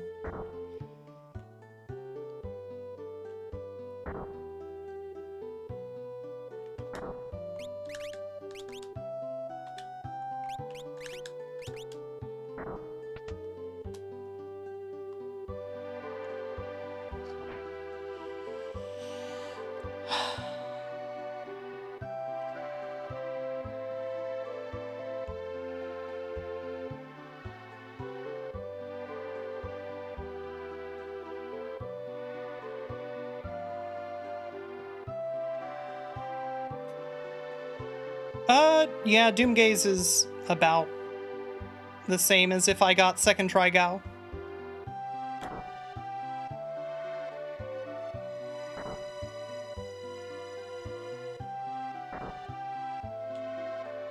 Yeah, don't worry about the timer, it's fine.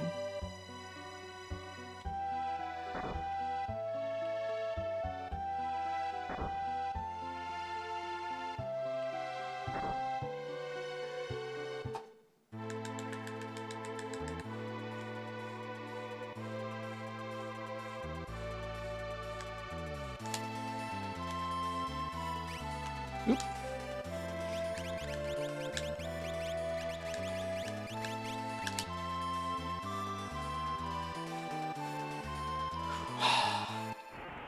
Gotta head off. Good luck with the run. All right.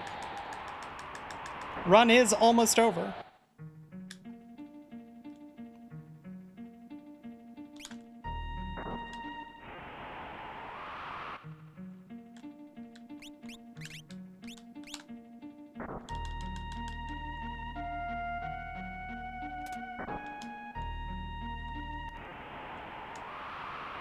Cool. Kefka's Tower time.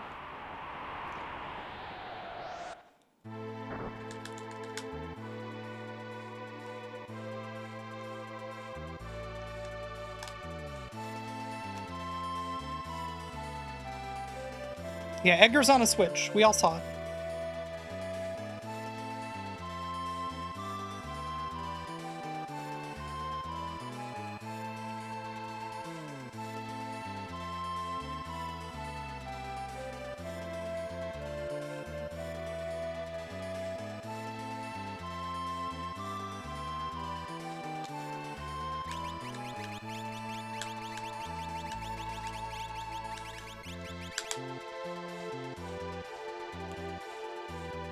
Oh my god, my PB also got a Doomgaze? Amazing. I love it.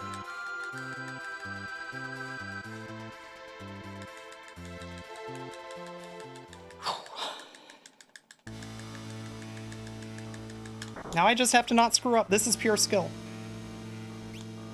I would like you all to know my hands are shaking.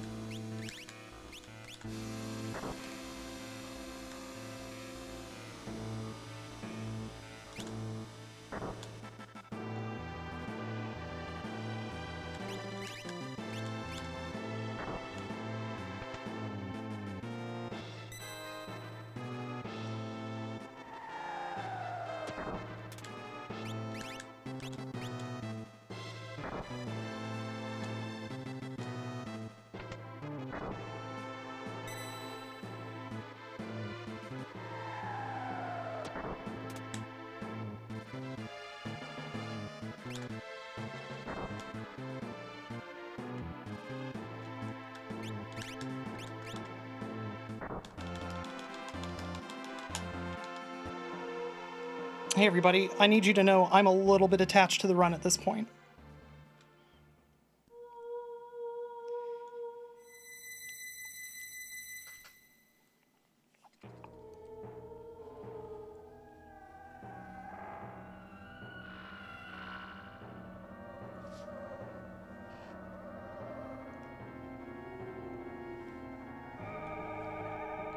Yeah, this is going to be a pretty good PP. So, a quick recap, because I know we've got a ton of people who are not normally Final Fantasy VI run watchers. So what I did there was, with a bunch of precise movement, I took the timer from that house that I went into and then left by hitting a screen transition on the same frame that the timer was supposed to tick over each time that the timer was, or each time that the screen transition happened. I prevented the timer from being unloaded until I left that town. At that point, there was nothing else that had logic that was checking to see should this timer even still be active. So at that point, the timer was permanent, which is great. There's a way to lose it, but it's immaterial. After that, I had that timer ticking over every so often. Anytime that timer would activate, it would disable, it would happen instead of any event tile that was supposed to happen when when it happened. Like when that timer happened, if I had just stepped onto a certain event tile, the event wouldn't fire, which is great for me. Using that, I was able to steal a fake lock, which I used to trigger the cutscene for Celis in South Figaro. I never rescued her, which is really important.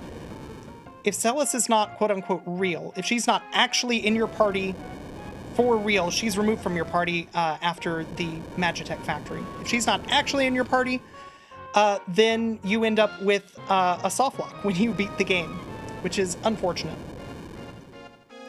I also started the timer for Zen. So anybody who's played this game probably knows when this timer hits 0, you get a game over.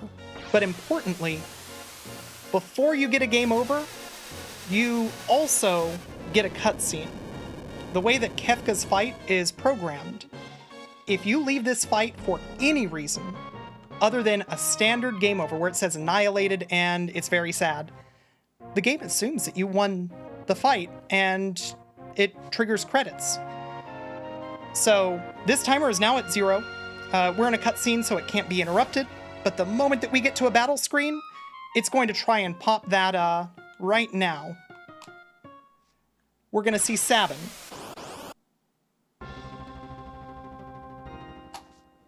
And we win.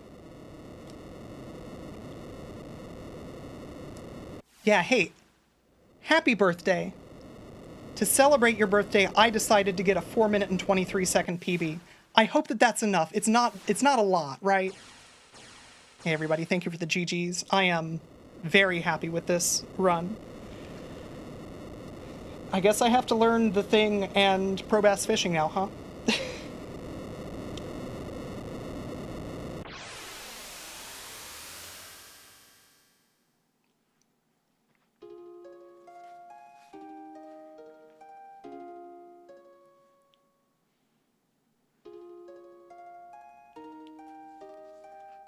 Yo, Dr. Dubs, been here the whole time? Congrats on the PB. Thank you very much for the congrats. Yeah, like 6 more minutes to save for me to be able to go after Dine, something like that. Dine's world record is just ridiculous. I think that this puts me in 3rd place again. I think I'm finally back to 3rd. I'm double checking now.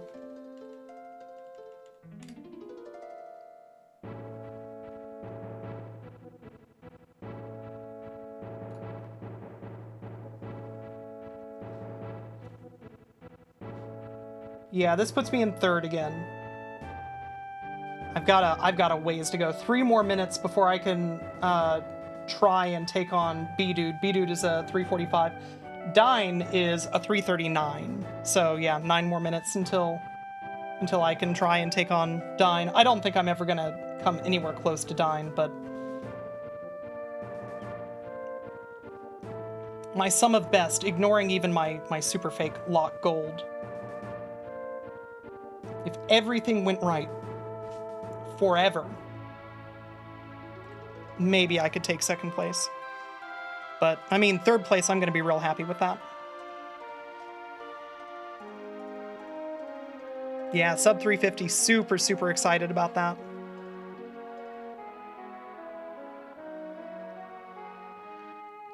Amazingly, Flare Sword, no, Dine's world record is not scuff-free. Dine loses, like, 45 seconds in Zen because he messes up the movement to skip the trigger. Yeah, and Doomgaze in my PB, so there's some free time save right there.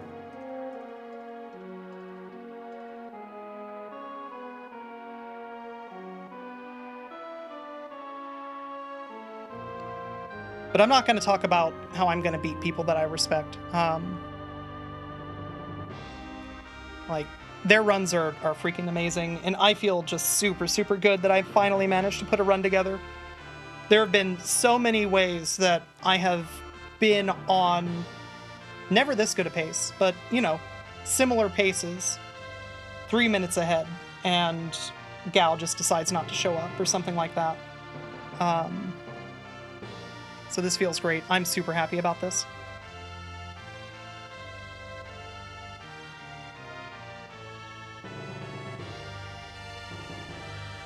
Both PBs had Doom Gaze. Maybe he's just required. No, I'm just an idiot who flew south when I was supposed to fly north to Zen. It's that simple. Like, not hitting Doom Gaze is understood-ish in this run.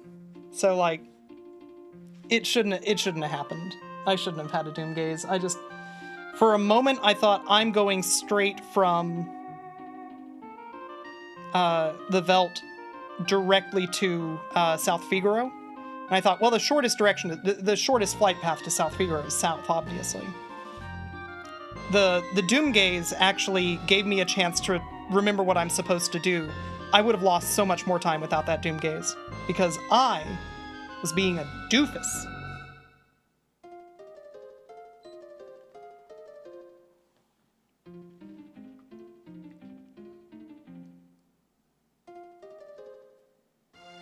Yeah, this category is super, super competitive, and yeah, I want to make it clear, I'm thrilled. I would have been thrilled for a PB that was still 4th place. 3rd is great. I'm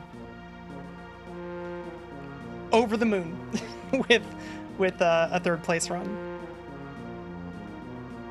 Now we can speedrun Go. I mean, if you want to play Blitz games of Go, like, there's an entire role filled with people who play Go on my Discord. I'll play Blitz with you anytime.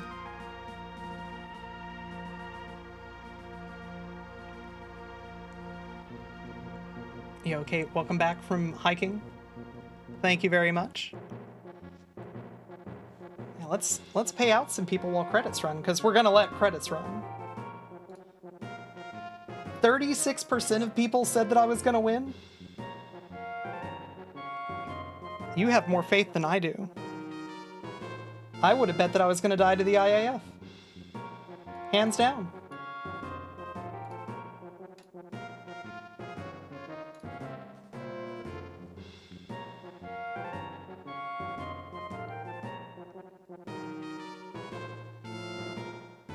If you bet it's always to the IAF, that's like betting on black in roulette. Like, yeah,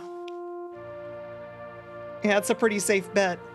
You know, maybe 50% of the time you win, but you're gonna pay out fine. It's less than 50% of the time, but you know what I mean. Yeah, 48. Yeah, I mean, yeah, 0 and 00. Yes, I get it.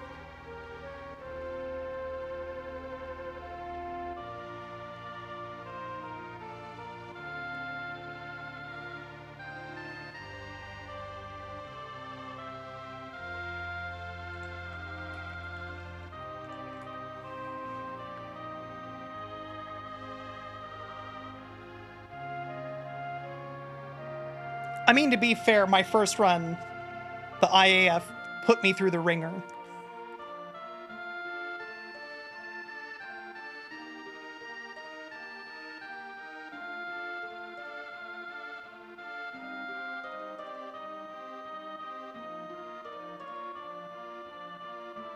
Hey, thank you for all the congratulations. Yeah, I'm thrilled. I'm super, super thrilled. Now let's speedrun XCOM. That's not me. XCOM speedrunners are wild. They're... Time for Final Fantasy V? Yeah? I was derusting 5 and then I came back to 6.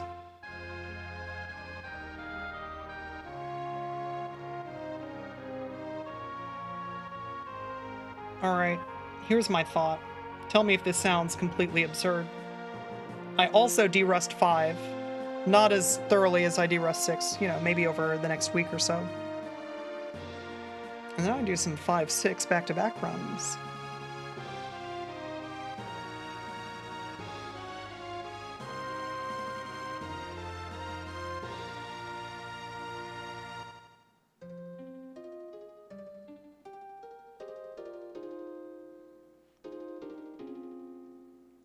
Four, 5, 6 trilogy, I'll go back to those runs eventually, but not right now.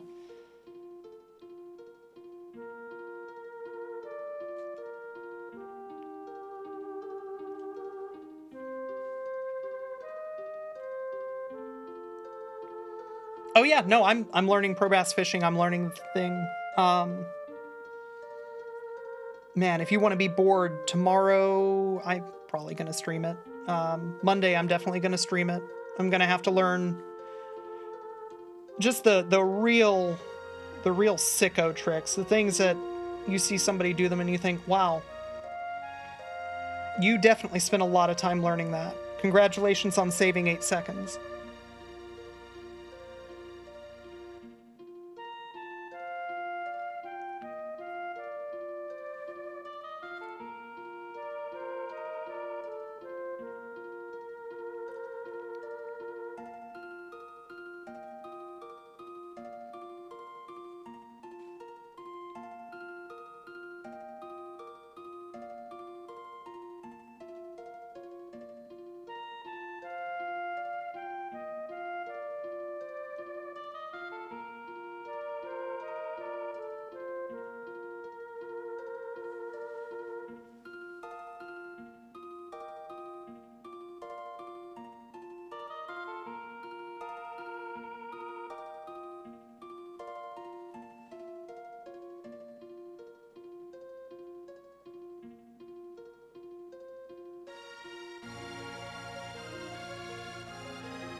Thamas from this one, believe it or not. They added on some extra content for people who really like Final Fantasy VI. No, I have mixed feelings. I have mixed feelings about skipping Thamasa. Mostly because for some reason Thamasa is always when you get rated. So, statistically speaking, I have reduced my raids by not showing Thamasa in my speedruns.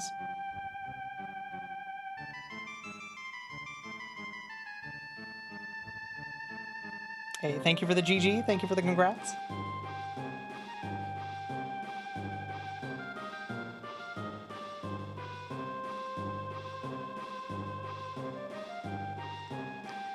Who are the required characters for the end? Celis, Edgar, and Setzer. Yep, that's it.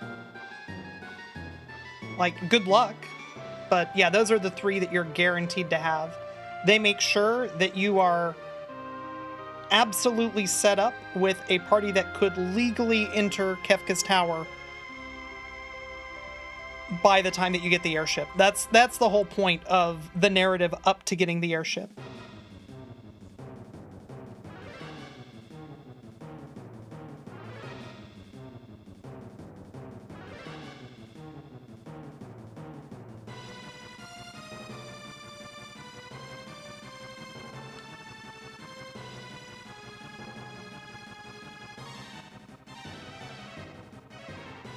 Yeah, there's no way.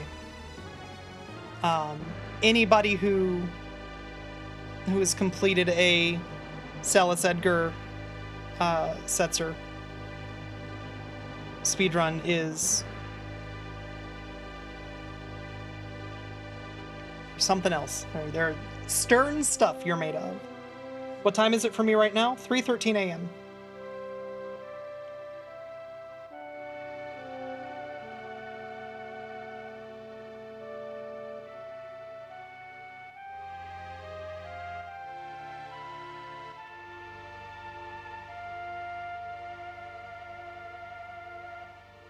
Yeah, shout outs to the timer in the corner still, just really sticking around. Nooster, thank you for the no penalty backseat telling me that I should do the same thing that I did, except faster. I agree. That is exactly... Look at all these... Look at... I lost a whole minute on the Imperial Air Force. And my goal doesn't even include strats other than coward strats. Can you imagine how much better this run could have been? All you have to do is not be a coward.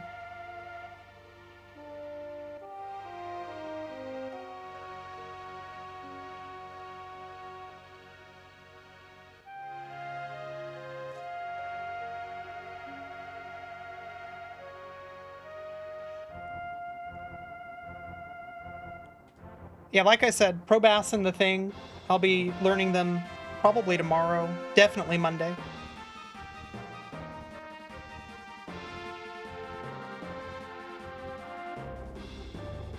Imagine not being a coward for a nearly 4-hour speedrun.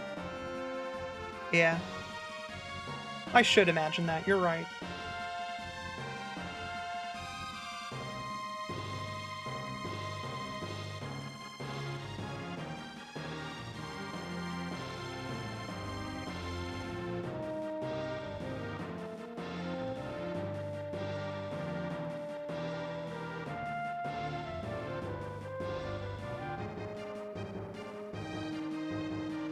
There's no L in coward, only W. Yeah, but at this point, like, we're getting to the point where you've got to start figuring out where you're going to shave time off. Like, some of it's going to come down to luck. Like, we didn't have a lot of preemptive fights, but also a lot of it could just come down to it's time to not be a coward. Yeah, this game aged just beautifully. It's so good.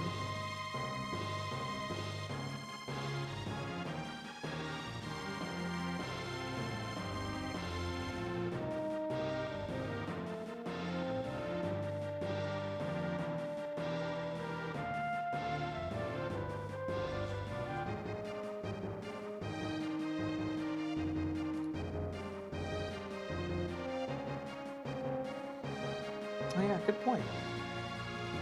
No need for VLC anymore. We can just put up the...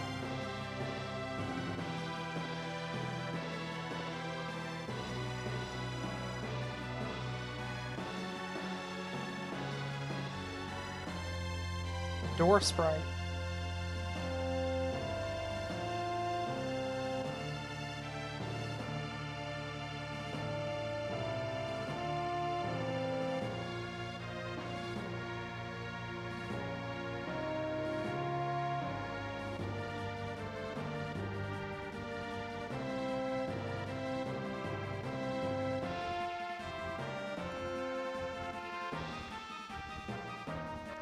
And I can hit my splits pedal for fun. What was I saying earlier about a run back? Yeah, if the first run had finished, there would have been time for a run back. The first run didn't finish.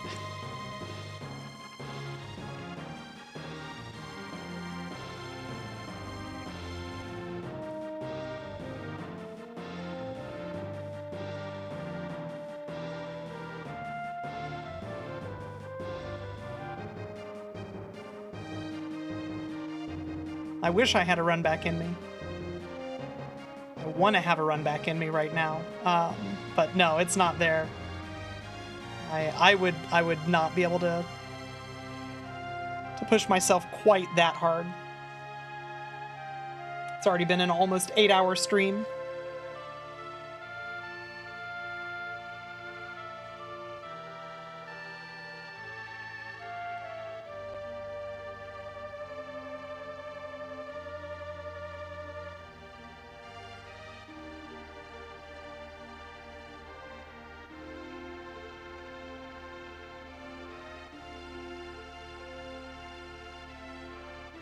Yeah, I've had a ton of fun.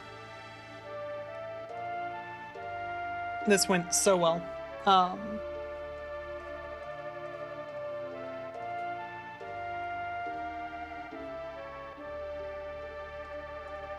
special in the 8 SMW run? No way in hell.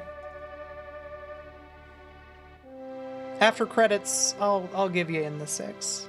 I'll give you one in the 6 to celebrate a PB in Final Fantasy VI.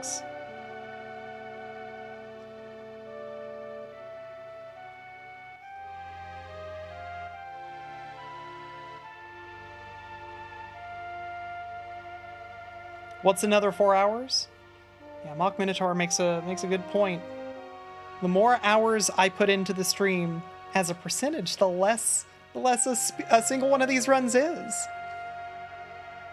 Right now, one of these runs, about 50% of the stream. That's a lot. But if I did another one, it would only be 1/3. That's a lot less. That makes the run much shorter.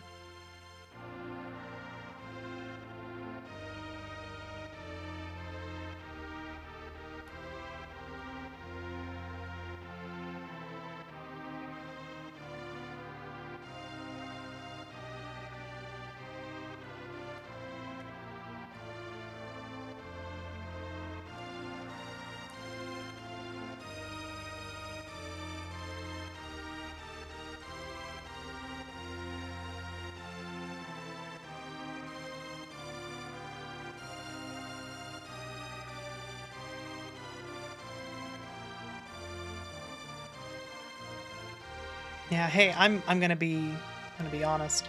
Of all the changes they've made to Final Fantasy over the years, moving Final Fantasy to the credits instead of being like some point during the transition from introduction to the adventure is really getting going now. I think that was a bad move.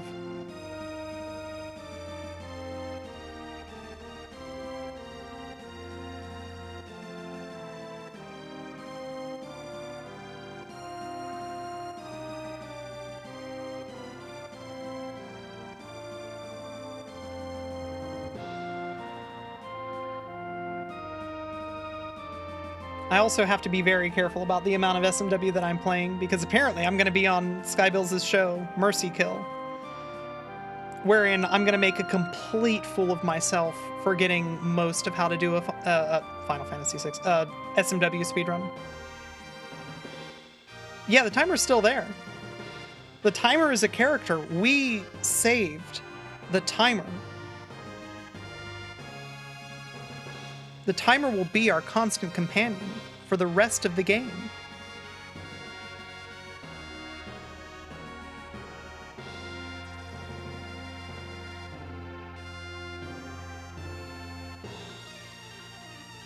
I'm going to respectfully disagree with you on the strongest possible terms. No, Prelude is, for me, it's the theme that tugs at my heartstrings. When I played Final Fantasy I on the NES, I was into it. Like, I thought that it was going to be really cool. I was really looking forward to it. And then Prelude played, and I was hooked.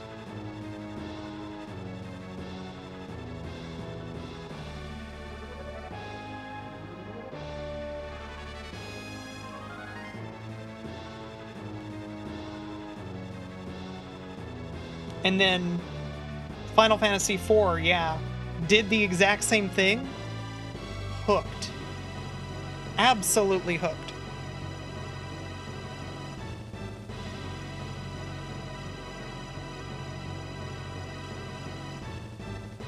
Was 7 or 8 that just completely cut Prelude out, even in the credits? What a bummer.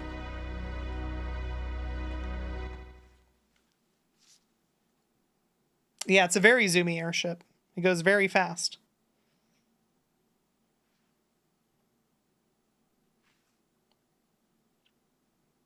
This was fun. What a good run.